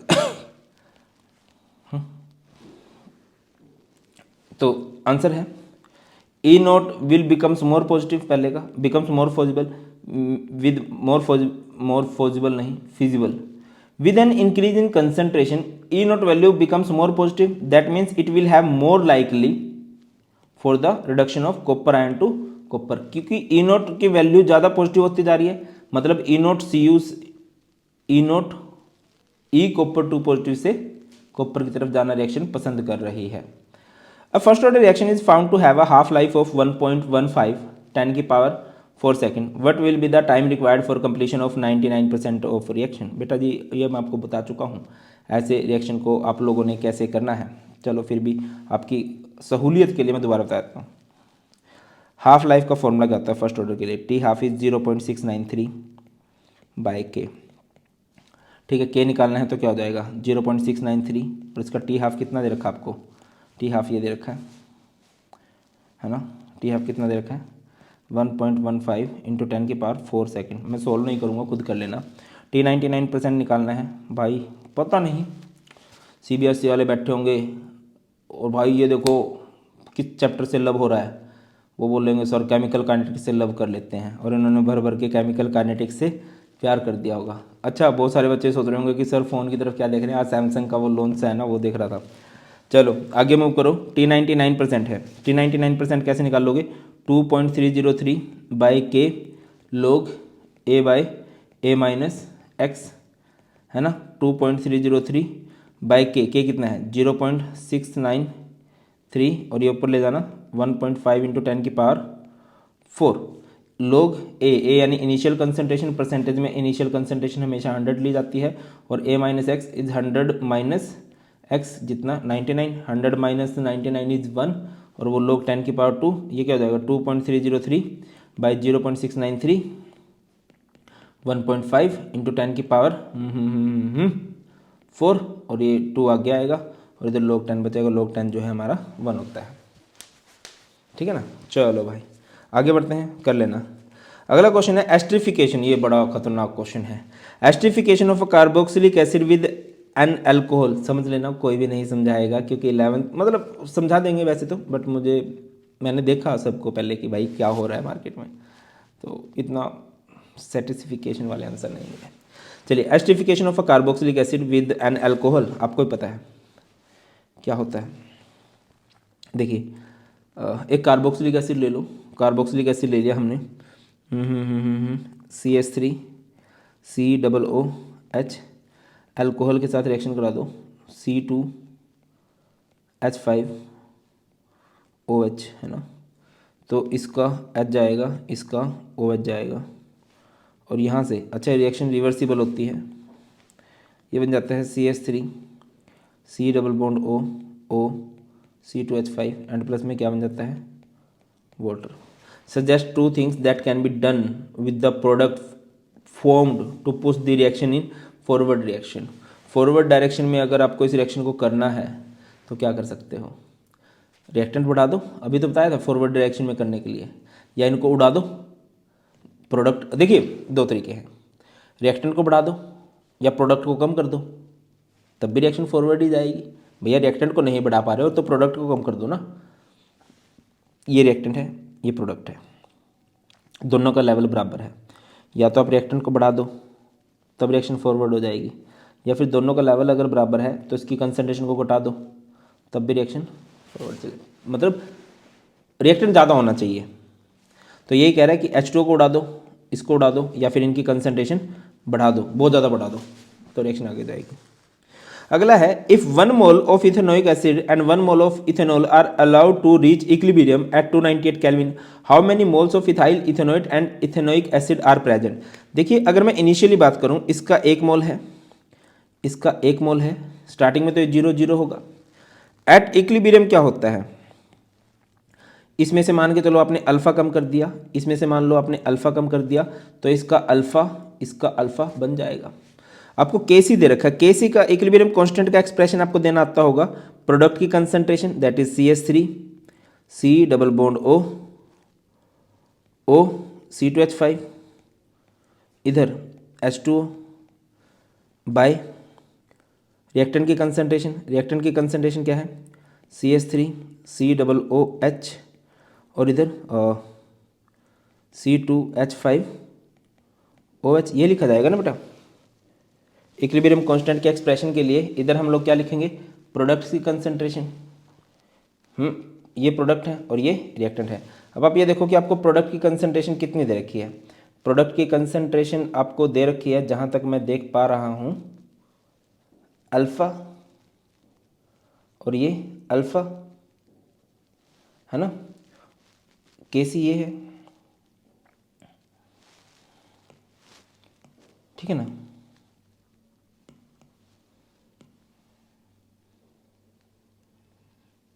बाय CH3COOH की कंसंट्रेशन कितनी है एट इक्विलिब्रियम, 1 माइनस अल्फ़ा, और C2H5 की 1 माइनस अल्फ़ा। केसी कितना दे रखा आपको 4, ऊपर क्या हो जाएगा अल्फ़ा का स्क्वायर, और ये 1 माइनस अल्फ़ा, इसको भी 1 माइनस अल्फ़ा का स्क्वायर कर सकते हैं ना, ऐसे मैथ ऐसे ही मेरा। तो इधर क्या कर दोगे, इधर क्या कर दो 2 का स्क्वायर कर दो, और इधर अल्फ़ा का स्क्वायर, ये 1 माइनस अल्फ़ा का स्क्वायर, इस पूरे का स्क्वायर मार दो ना, अल्फ़ा बाय 1 माइनस अल्फ़ा, और इस पूरे का स्क्वायर से स्क्वायर कैंसिल। तो यहाँ से ये क्या हो जाएगा, ये ना 11th का क्वेश्चन है, इक्विलिब्रियम चैप्टर का है, प्रॉपर है ये। 2 इज़ अल्फ़ा, और ये 1 माइनस अल्फ़ा, इसको तो ले जाओ 2 minus 2 alpha is equal to alpha, alpha को उधर ले जाओ ये 2 अल्फ़ा को, तो ये क्या हो जाएगा 2 is equal to 3 alpha, alpha is equal to कितना आ जाएगा 2/3। आपसे 2 बातें पूछी गई हैं, क्या पूछा गया है, how many moles of ethyl ethanoate and ethanoic acid are present. तो इथाइल इथेनोइट कितना है, अल्फ़ा कितना है बेटा जी, अल्फ़ा कितना है आपके लिए, अल्फ़ा है आपके लिए 2/3, और ये बोल रहा है इथेनोइक एसिड कितना प्रेजेंट है इक्विलिब्रियम की स्टेज पे, 1 minus alpha is 2/3, 1 minus 2/3 is 1/3 present है भाई ये। क्लियर है कि नहीं। तो यहाँ पर हमारे सेक्शन ए एंड बी, अच्छा आंसर दे रखा है ये आंसर है, ठीक है ना। ये section A and B cover होते हैं और मुझे लगता है मैंने बहुत स्पीड में करवाया है, स्पीड में मतलब बहुत अच्छे से कराया है, वहम भी हो सकता है, आप लोग बता सकते हो।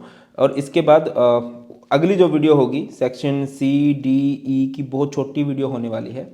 और बेटा जी सैम्पल पेपर को देख के, मैंने खुद से नहीं बनाया, सीबीएसई ने बनाया है, आपको खुद से पता लग गया होगा कि हाँ हमें अच्छे वाले सैम्पल पेपर करने की ज़रूरत है। और अच्छे वाले सैम्पल पेपर के लिए आप लोग ज्वाइन कर सकते हो हमारा जीत की तैयारी बैच। ये पीसीएम वाले स्टूडेंट्स के लिए भी है, पीसीबी वाले स्टूडेंट्स के लिए भी है, आपके मेजर सब्जेक्ट को कवर किया जाएगा। फीस जस्ट 341 है, लिंक सारे डिस्क्रिप्शन में है और इसको अवेल कर सकते हो आप लोग by using code BP live. 1 Feb से बैच स्टार्ट हो गया, डेली क्लास हो रही है, मज़ा आ रहा है, आओ क्लास में और बड़े तरीके से फोड़ते हैं। तो चलिए अभी सेक्शन सी की तरफ चलते हैं और सेक्शन सी के क्वेश्चन देखते हैं जो कि 3 मार्क्स के होंगे। सेक्शन डी वाले क्वेश्चन 4 मार्क्स के होंगे और सेक्शन ई वाले क्वेश्चन जो हैं वो आपके 5 मार्क्स के होने वाले हैं। पहला क्वेश्चन है आपके पास, इज बेंजल्डिहाइड लेस और more reactive to electrophilic substitution reaction than benzene, give an explanation for your answer. आपको पता है कि ये होता है हमारे पास बेंजीन, है ना, और इधर ये हमारे पास होता है बेंजल्डिहाइड, कुछ इस तरह से। आपको भी पता है कि जो बेंजल्डिहाइड में CHO ग्रुप लगा है वो डीएक्टिवेटिंग ग्रुप होता है, और डीएक्टिवेटिंग ग्रुप क्या करते हैं, वो reactivity towards electrophilic substitution reaction वो कम कर देते हैं, और इसी वजह से ये भाई सब ज़्यादा रिएक्टिव होंगे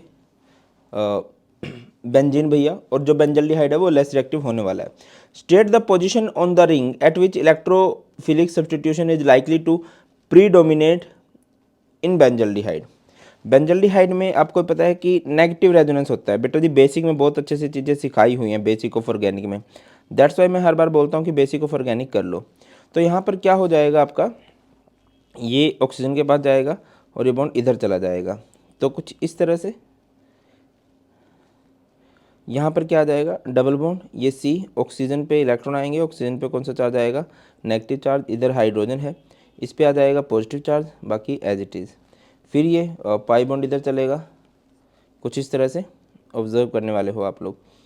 डबल बॉन्ड इधर, इधर पॉजिटिव चार्ज, डबल बॉन्ड, ये डबल बॉन्ड सी एच, और ऑक्सीजन पे कौन सा चार्ज आ जाएगा, नेगेटिव, बाकी इधर ऐसे, ठीक है। फिर ये इलेक्ट्रॉन पाई बॉन्ड इधर आएगा, कुछ इस तरह से ऑब्जर्व करोगे, डबल बॉन्ड सी इधर एच, और ये ऑक्सीजन पे कौन सा चार्ज आ गया, नेगेटिव चार्ज आ गया, इधर आ गया, और इधर पॉजिटिव चार्ज आएगा।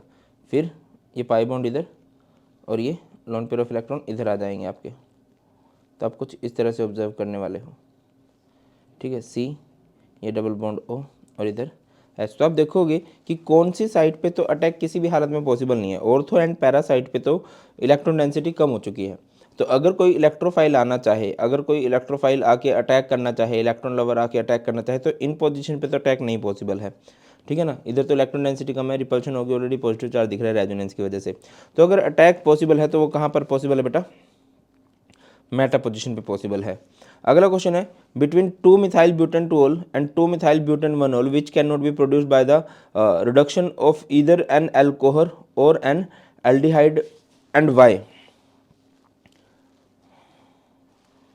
देखिए आपके पास एक 2 methyl ब्यूटेनटोल CH3 C CH3 CH2 CH3, यहाँ पर आपका OH लगा हुआ है, ठीक है ना। और नेक्स्ट आपके पास 2 मिथाइल ब्यूटेनवनोल CH2 OH, ठीक है ना, यहाँ पर है CH2 CH3,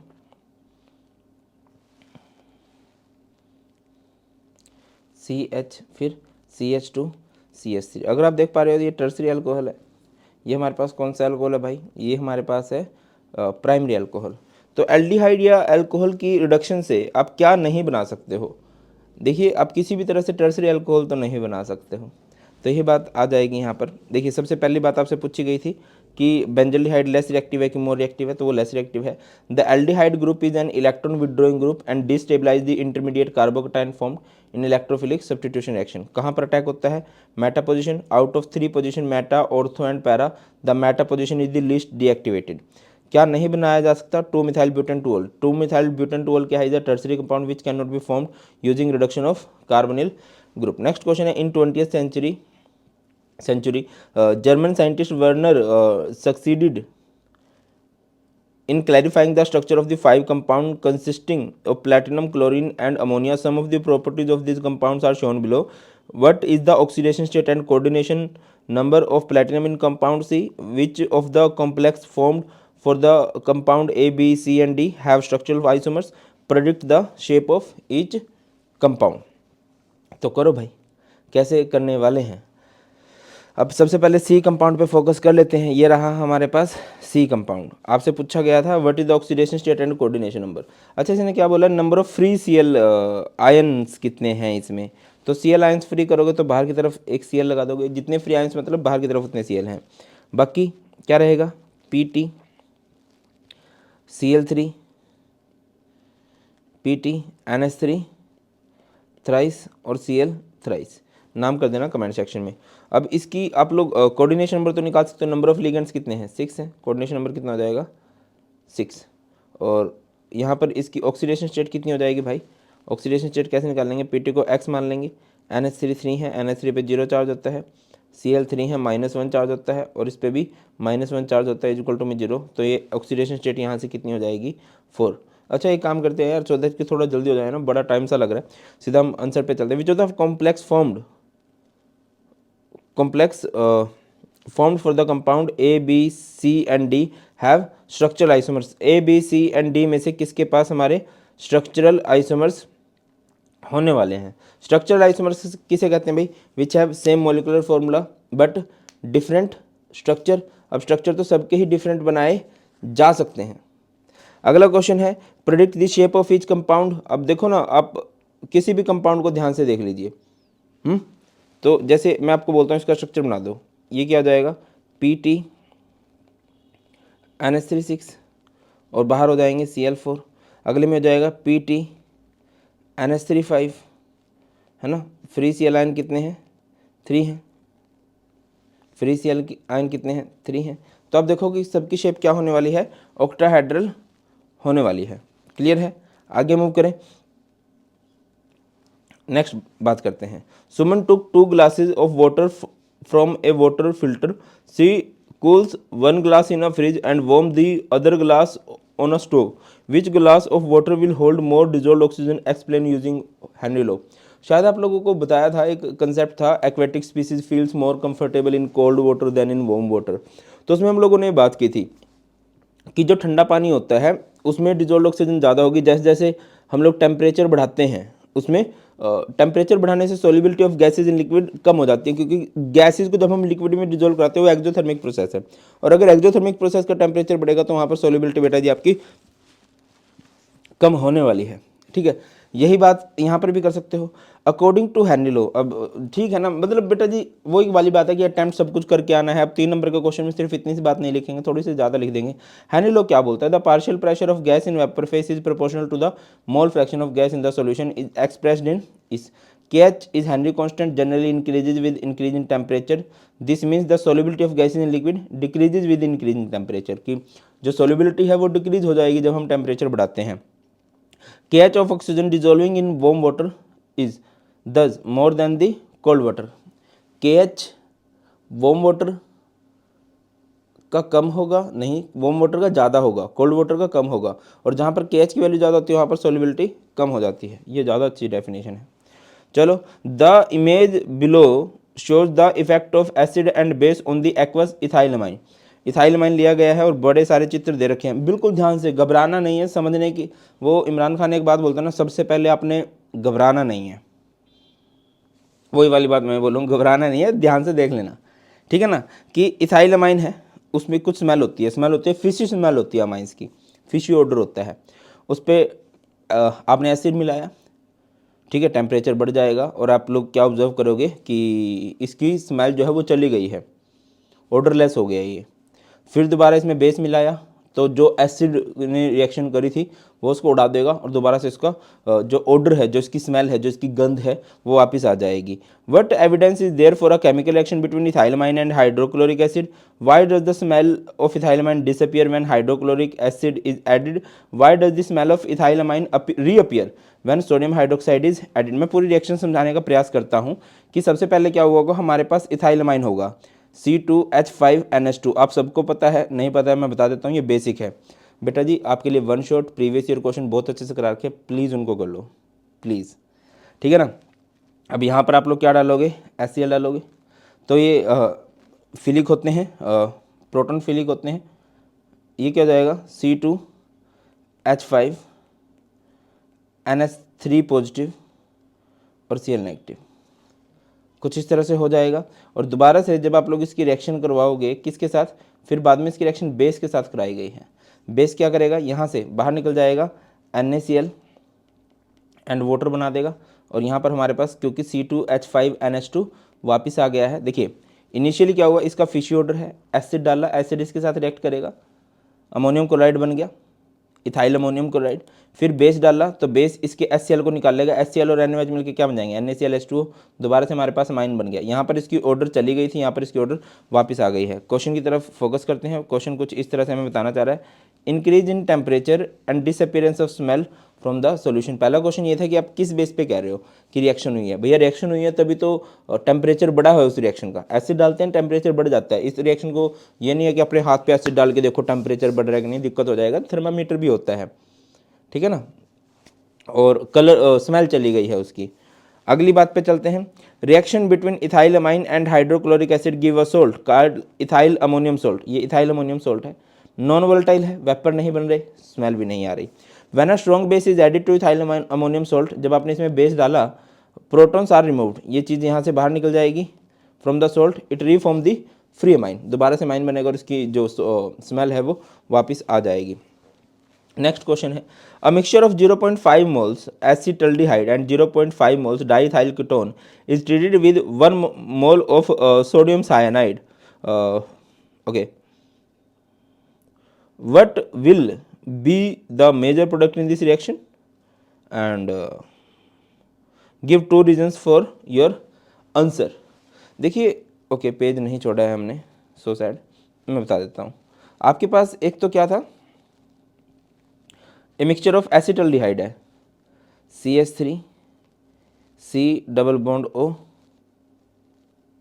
है, और एक है डाइथाइल कीटोन C2H5। यहाँ पर थोड़ी सी हमें जरूरत लगती है NCERT के निचोड़ की, है ना। अरे सर बोल ही रहे हो, करवा देंगे, आज से करवा देंगे, ठीक है ना। अब देखो यहाँ पर जब आप NaCN डालते हो, NaCl HCl के साथ मिलकर ना HCN बना देता है, तो HCN आगे जुड़ने वाला होता है, ठीक है। इसके साथ रिएक्शन ही नहीं करता है वो। रीजन बिहाइंड जिसकी ये न्यूक्लियोफिलिक एडिशन रिएक्शन होती हैं, ये सबसे बढ़िया फॉर्मल्डिहाइड के साथ रिएक्शन करना पसंद करती हैं। अब इन दोनों में से अगर इसके पास ऑप्शन रहेगा ना, तो वो एल्डिहाइड के साथ रिएक्शन करेगी। दो रीजन होते हैं एल्डिहाइड के साथ रिएक्शन करने के। सबसे पहले तो एक आप मान के चलिए कि स्टेरिक हिंड्रेंस वाला फैक्टर होता है कि इसके पास स्टेरिक हिंड्रेंस ज़्यादा है, ज़्यादा बल्कि ग्रुप है, तो अटैक पॉसिबल नहीं है। इसका दूसरा रीजन होता है इलेक्ट्रॉनिक इफेक्ट। इसके पास इलेक्ट्रॉन्स की कमी है, तो न्यूक्लियोफाइल अगर जुड़ना चाहेगा तो इसके साथ जुड़ना चाहेगा जिसके पास कमी हो।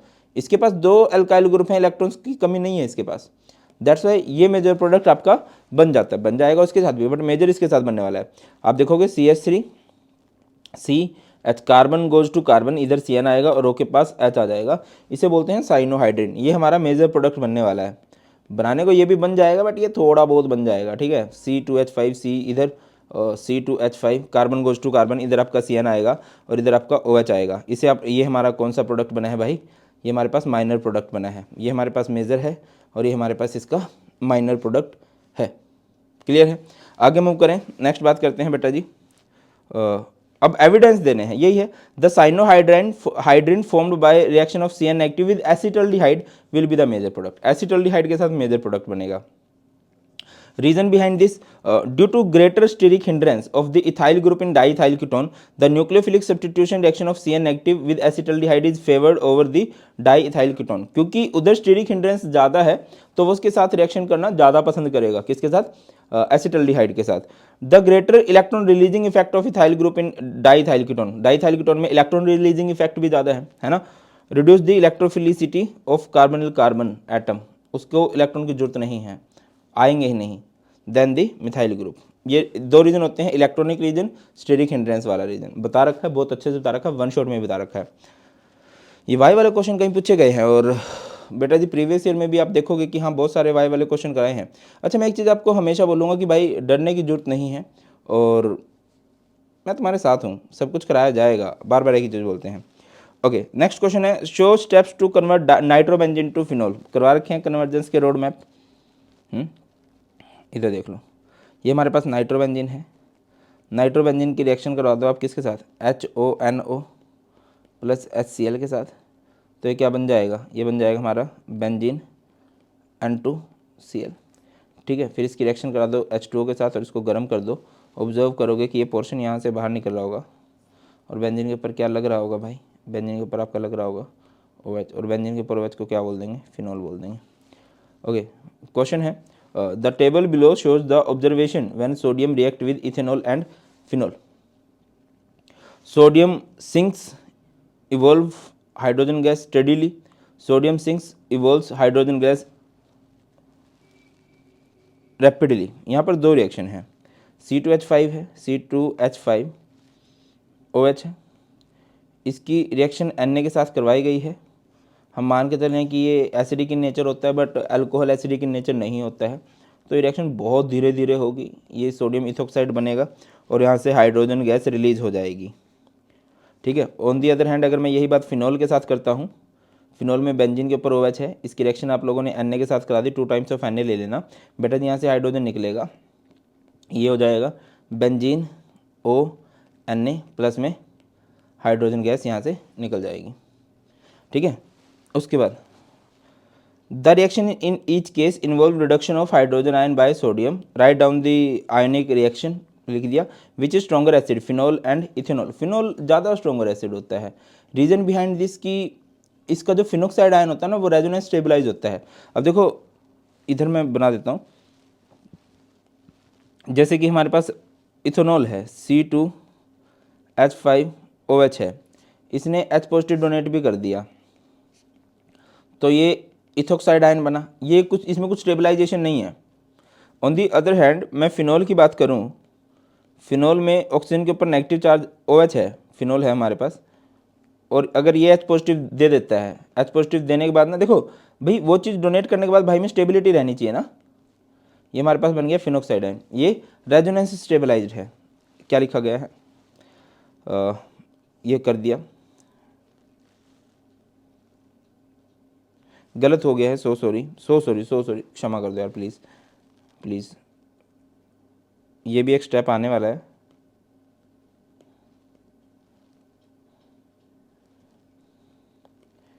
इसको पहले किसके साथ रिएक्ट करेंगे, इसकी पहले रिएक्शन कराएंगे हम लोग SnHCl के साथ। SnHCl क्या करेगा बेटा जी, रिडक्शन करेगा, यहाँ पर 4 हाइड्रोजन आएंगे, 6 हाइड्रोजन आएंगे सॉरी, और एक इसमें बन जाएगा बेंजीन NH2 में, एनिलीन में, और फिर इसको 0 से 5 डिग्री सेल्सियस तक हम लोग गर्म करने वाले हैं। ठीक है, उसके बाद ये हमने रिएक्शन करके दिखा दी। Phenol is stronger than ethanol, this is because the negative charge on oxygen atom in phenoxide ion can be partly delocalise around the ring, इसको रेजोनेंस बोलते हैं। ठीक है ना, this reduce its tendency to attract H positive ion, in other words it reduce its strength as conjugate base, this makes it as a stronger conjugate acid than ethanol. Simple लिखो, resonance stabilise होता है phenoxide ion, that's why वो ज़्यादा stronger acid होता है। Next question है the image. अच्छा, ये हमारा सेक्शन डी स्टार्ट हो चुका है, और जो सेक्शन डी है बेटा जी उसमें क्या होते हैं क्वेश्चन, हमारे 4 मार्क्स ईच होते हैं। तो देखिए क्या है भाई, क्वेश्चन पे चलते हैं। The image below shows the double helix structure of a DNA। अगला है, ठीक है, आपको पता है ये डबल हेलिक्स स्ट्रक्चर होता है DNA का भाई। The double helix structure is easily destroyed by change in temperature and pH. Explain the reason for both cases. अगला, Suppose the bond holding the DNA strand for double helix together were the equivalent bond London dispersive forces. What would be the problem in each case? पहले तो बोला गया है कि ये hydrogen bond destroy हो जाएंगे, डबल हेलिक्स स्ट्रक्चर इसका डिस्ट्रॉय हो जाएगा कब? अगर आपने टेम्परेचर या पीएच को चेंज कर दिया। दूसरा बोल रहा है कि अगर हाइड्रोजन बॉन्ड ना होकर इनके बीच में कोवलेंट बॉन्ड हो जाए, लंदन डिस्पर्सिव फोर्सेज हो जाए, तो यहाँ पर प्रॉब्लम्स क्या देखने को मिल सकती है। चलिए, सबसे पहली बात, अगर आपने टेम्परेचर चेंज कर दिया, double helix is form through hydrogen bond. By changing temperature the bonds are disturbed and helix gets uncoiled. Temperature बढ़ाओगे तो क्या हो जाएगा? बॉन्ड डिस्टर्ब हो जाएगा और वो जो डबल हेलिक्स स्ट्रक्चर है वो भी डिस्टर्ब हो जाने वाला है। बाय इंक्रीजिंग पीएच क्या हो जाएगा? Some of the bases within the double helix structure of DNA will be deprotonated. अगर आपने पीएच को चेंज कर दिया, बढ़ा दिया, घटा दिया, तो क्या हो जाएगा भैया? क्या होने वाला है भाई? जो बेसिस है डबल हेलिक्स स्ट्रक्चर के अंदर वो डीप्रोटोनेटेड हो जाएंगे। This means the less hydrogen bonds will be involve in holding the two strands of DNA together and eventually the two strands will break apart thereby destroying the double helix structure. Temperature change होने से भी double helix structure destroy हो सकता है, ठीक है ना। और पीएच क्यों हो सकता है लिखा गया है। अगर आपने पीएच को बढ़ा दिया यानी कि आप बेसिक रेंज में जा रहे हो, we can end up protonating the basis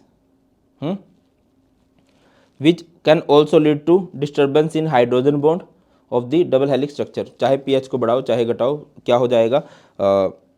hydrogen bond disturb हो जाएगा, जिसकी वजह से क्या हो जाएगा? डबल हेलिक्स स्ट्रक्चर जो है वो खराब हो जाने वाला है। आगे बढ़ते हैं। कोवलेंट बॉन्ड अगर आ जाए, covalent bonds are stronger formed between two non metal atoms sharing electrons. पता है ना कोवलेंट बॉन्ड कब बनता है? जब नॉन मेटल्स होती हैं, जैसे क्लोरीन है, एक एक इलेक्ट्रॉन की शेयरिंग कर ली, तब इनके बीच में कोवलेंट बॉन्ड बनेगा। If a carbon and oxygen of two carbons or a carbon and nitrogen held the helix together, it would be very strong but require a lot more energy to form and separate for replication or repair. क्या बोल रहा है कि अगर वहाँ पर covalent bond बन जाता है, पहले तो बात है इस बॉन्ड को बनाने में बहुत एनर्जी चाहिएगी। और अब मान लो डीएनए रेप्लिकेट करना चाहता है, टूट के दो नए डीएनए बनाना चाहता है, रिपेयरिंग करना चाहता है, तो बॉन्ड टूटना भी चाहिए। देखिए, बॉन्ड बनाने में बहुत एनर्जी लगेगी तो उस बॉन्ड को तोड़ने में भी बहुत एनर्जी लगेगी, तो उतनी एनर्जी नहीं पॉसिबल हो पाती है। लंदन डिस्पर्सिव फोर्सेज की बात करते हैं, जो बहुत वीक फोर्सेज होती हैं। Molecules with only this force are usually non polar without any electronegative atoms to induce a dipole. This force would probably be too weak to hold the helix. यहाँ पर बहुत स्ट्रॉन्ग हो जाएगी, यहाँ पर बहुत वीक हो जाने वाली है। आगे बढ़ते हैं। चलिए एक बार नेक्स्ट क्वेश्चन देख लेते हैं। नेक्स्ट क्वेश्चन है, during a titration 240 millilitre of NaOH reacted completely with 100 milliliter of H2SO4 solution. The weight of H2SO4 taken was 9.8 gram. What is the molarity of NaOH used? Calculate the amount of NaOH dissolved in solution. How many grams of NaOH should be added to the original NaOH solution to make 1 liter of 0.5 molar NaOH solution? Again थोड़ा ज़्यादा concept लगाने की कोशिश की गई है। इतना simple, देखिए फॉर्मूले बहुत सिंपल वाले अप्लाई किए गए हैं, बट हाँ कंसेप्ट है, थोड़ा गहराई में जाना है आप लोगों ने। अब NaOH को H2SO4 के साथ रिएक्ट करवा दीजिए। NaOH एक बेस है, H2SO4 एक एसिड है, ठीक है ना। तो जैसे H2SO4 है, अब H2SO4 के साथ रिएक्ट करने के लिए क्या होगा? NaOH लोगे। कितने NaOH लोगे? आपको 2 टाइम्स ऑफ NaOH लेने पड़ेंगे। 2 OH आएंगे, एसिड से 2 H आ रहे हैं, तो ये क्या बन जाएगा यहाँ से आपका Na2SO4 और प्लस में 2 टाइम्स ऑफ H2। आपको पता है कि अगर इसका 1 मोल है तो इसके कितने मोल्स हैं? 2 मोल्स हैं।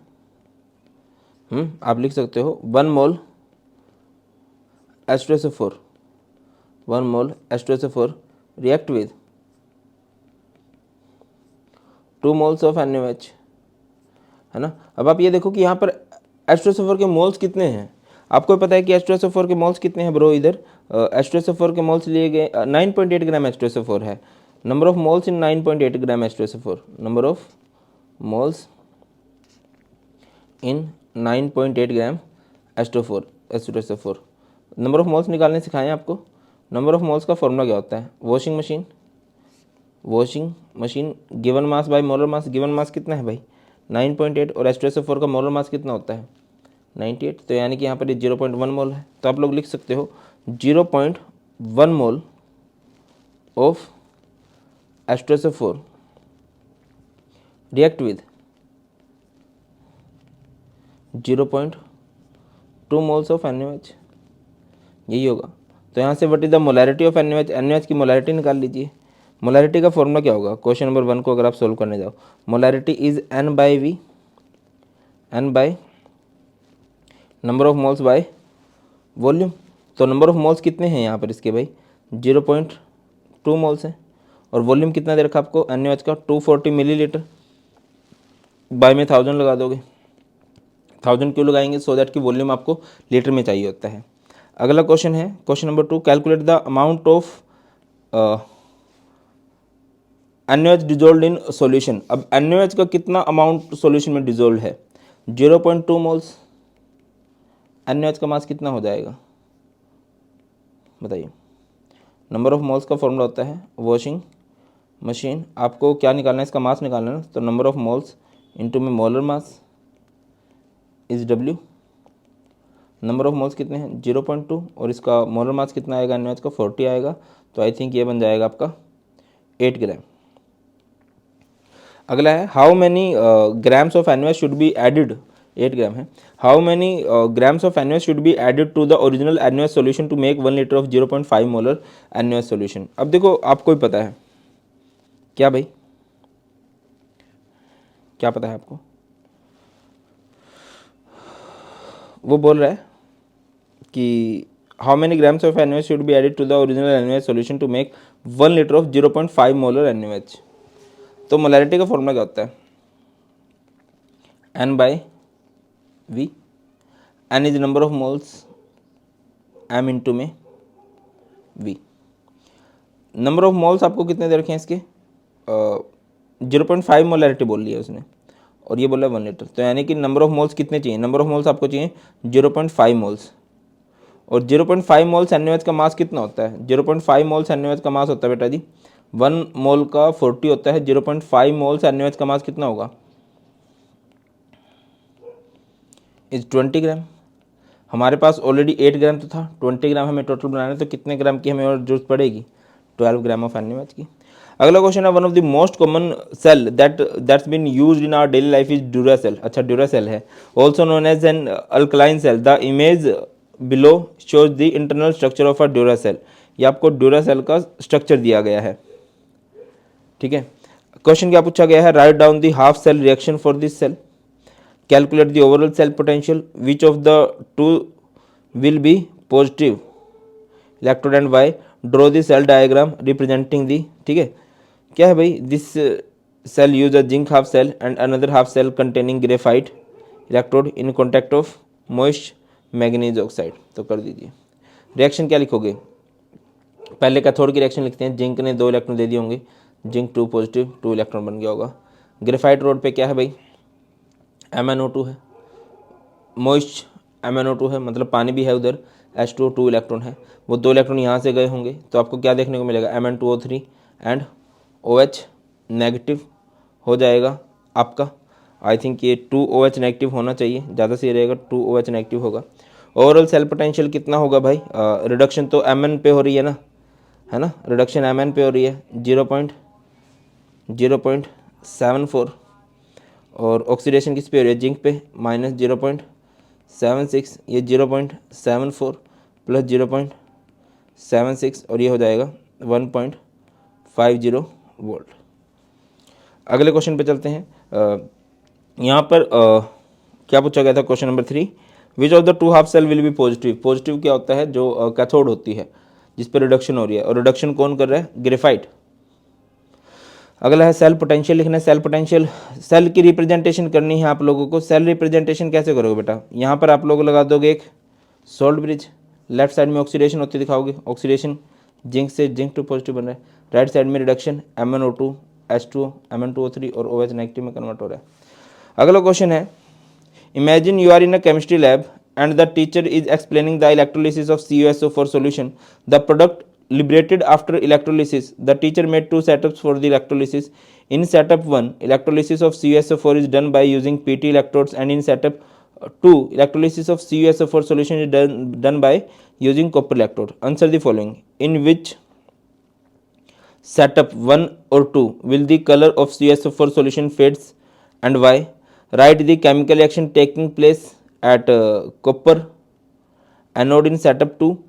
Name the product obtained at anode in setup 1, which out of setup 1 or 2 defining refining of crude metal. देखो यार यहाँ पर क्या किया गया है बेटा जी, इलेक्ट्रोलिसिस वाला कंसेप्ट यूज़ किया गया, प्रोडक्ट ऑफ इलेक्ट्रोलिसिस वाला। जनरली इससे नहीं आते हैं, बट सीबीएसई ने कोशिश यही की है कि भाई जनरली वाले डाटा को हटा दो, है ना, आओ कॉमन पे। तो पहले में क्या किया है इन्होंने, यहाँ पर इसने 2 प्लेटिनम की रोड ली,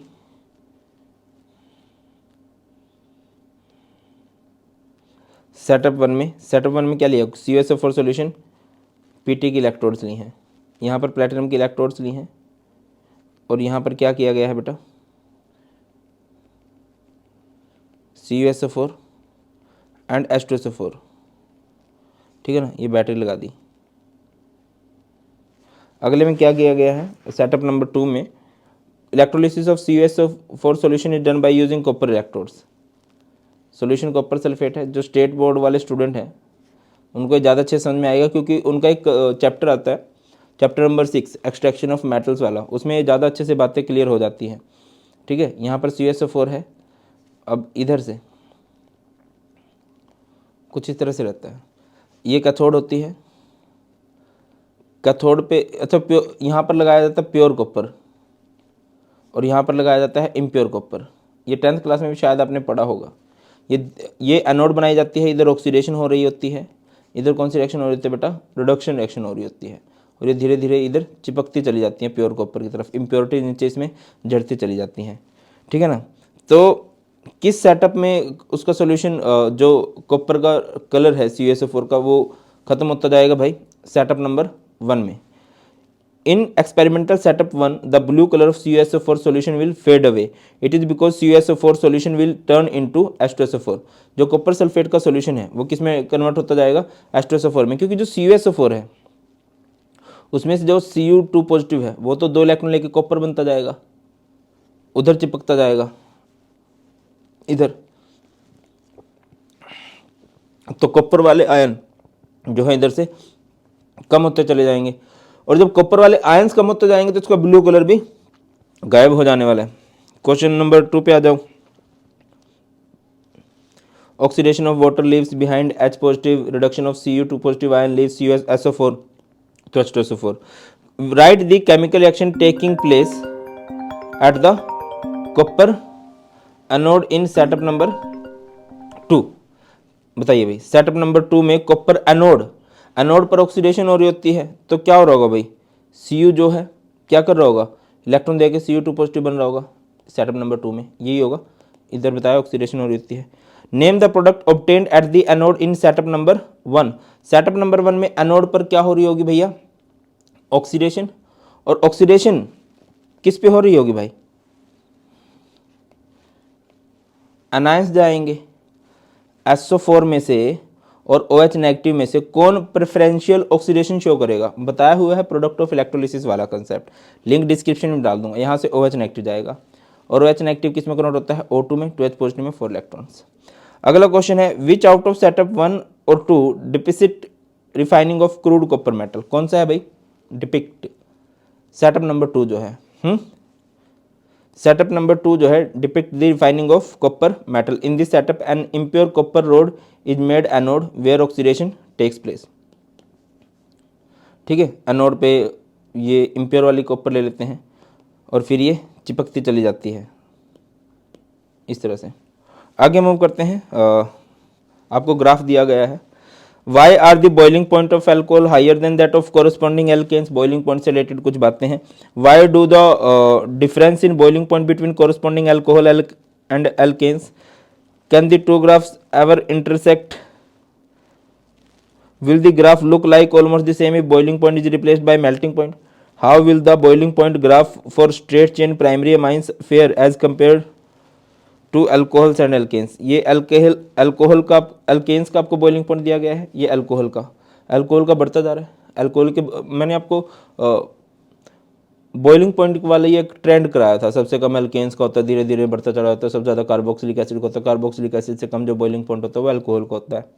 क्यों होता है? क्योंकि उनके बीच में हाइड्रोजन बॉन्डिंग है।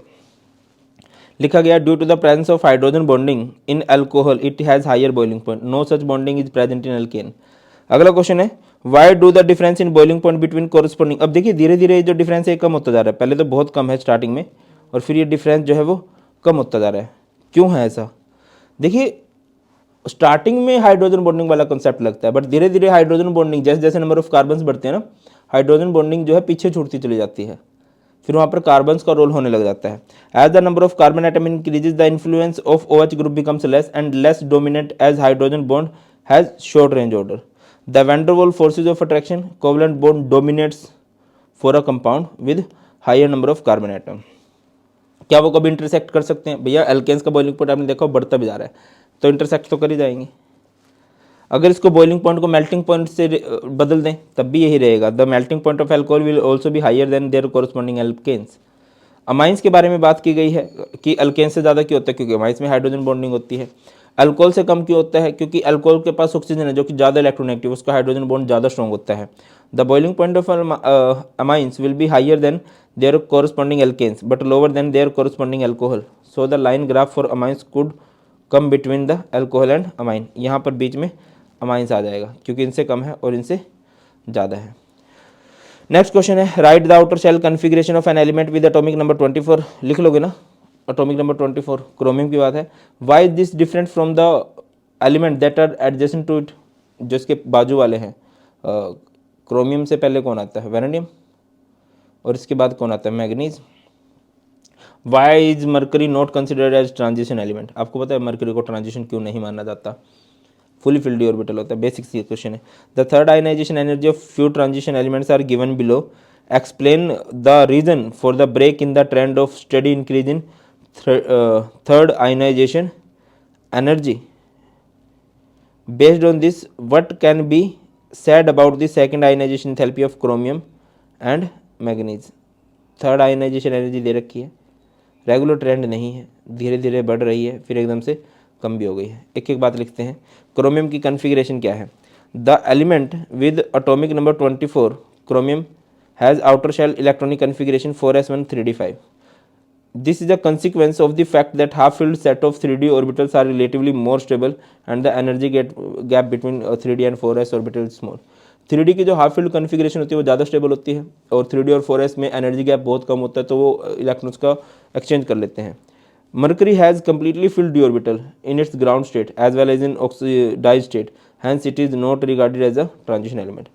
Mn2 positive has 3d5 configuration which is more stable than 3d6 configuration of Fe2 positive। This makes removing an electron from manganese 2 positive ion more difficult।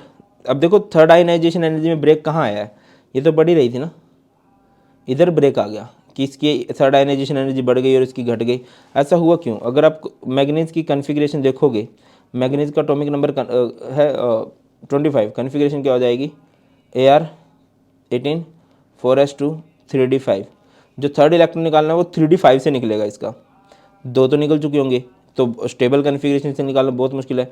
On the other hand अगर आप बात कर लेते हो iron की, iron का atomic number 26 होता है, कन्फिग्रेशन क्या हो जाएगी? Ar18 4s2 3d6, मतलब इसके d6 में जाएगा, तो कोई दिक्कत है नहीं। अच्छा, सेकंड आयनाइजेशन एनर्जी की बात की गई है। सेकंड आयनाइजेशन एनर्जी किसकी ज़्यादा होने वाली है? क्रोमियम की ज़्यादा होने वाली है, ठीक है ना? क्यों सर, ऐसा क्यों है? देखिए कन्फिग्रेशन कर दो। Ar क्रोमियम की बात कर रहा हूँ मैं, क्रोमियम का एटॉमिक नंबर 24 है, Ar18 4s1 3d5 और मैग्नीज है 25, कन्फिग्रेशन क्या हो जाएगी? Ar18 4s2 3d5। तो पहला इलेक्ट्रॉन निकल जाएगा, इसमें से निकल गया तो दूसरा यहाँ से निकलेगा इसका 3d5 में से, और इसका दूसरा भी यहीं से निकलेगा, तो इस टाइम क्रोमियम की आयनाइजेशन एंथैल्पी ज़्यादा होने वाली है। Since chromium 1 positive has 3d5 configuration it is more stable than Mn1 positive, so chromium will have higher second ionization enthalpy. बस इस क्वेश्चन को देख के, पेपर को देख के मैं ही बोलूँगा, डरने की जरूरत नहीं है। आप लोग अपना वन शॉट अच्छे से कर लो, एनसीईआरटी का निचोड़ पढ़ लो और प्रीवियस ईयर क्वेश्चन, और अगर आपको एमसीक्यूज पे होल्ड डालना है ना बढ़िया वाला, तो बहुत ज़्यादा करो सैम्पल पेपर की प्रैक्टिस, और सैम्पल के पेपर की प्रैक्टिस आपको करवाई जा रही है, लिंक सारे डिस्क्रिप्शन में है, आप चेकआउट कर सकते हो। थैंक यू सो मच बेटा जी, दैट्स ऑल। और कहीं भी कुछ प्रॉब्लम आ रही है कमेंट सेक्शन में बता सकते हो, मैं तुम्हारे साथ हूँ। God bless you all. Please take care. बहुत जल्द मिलते हैं। जय हिंद।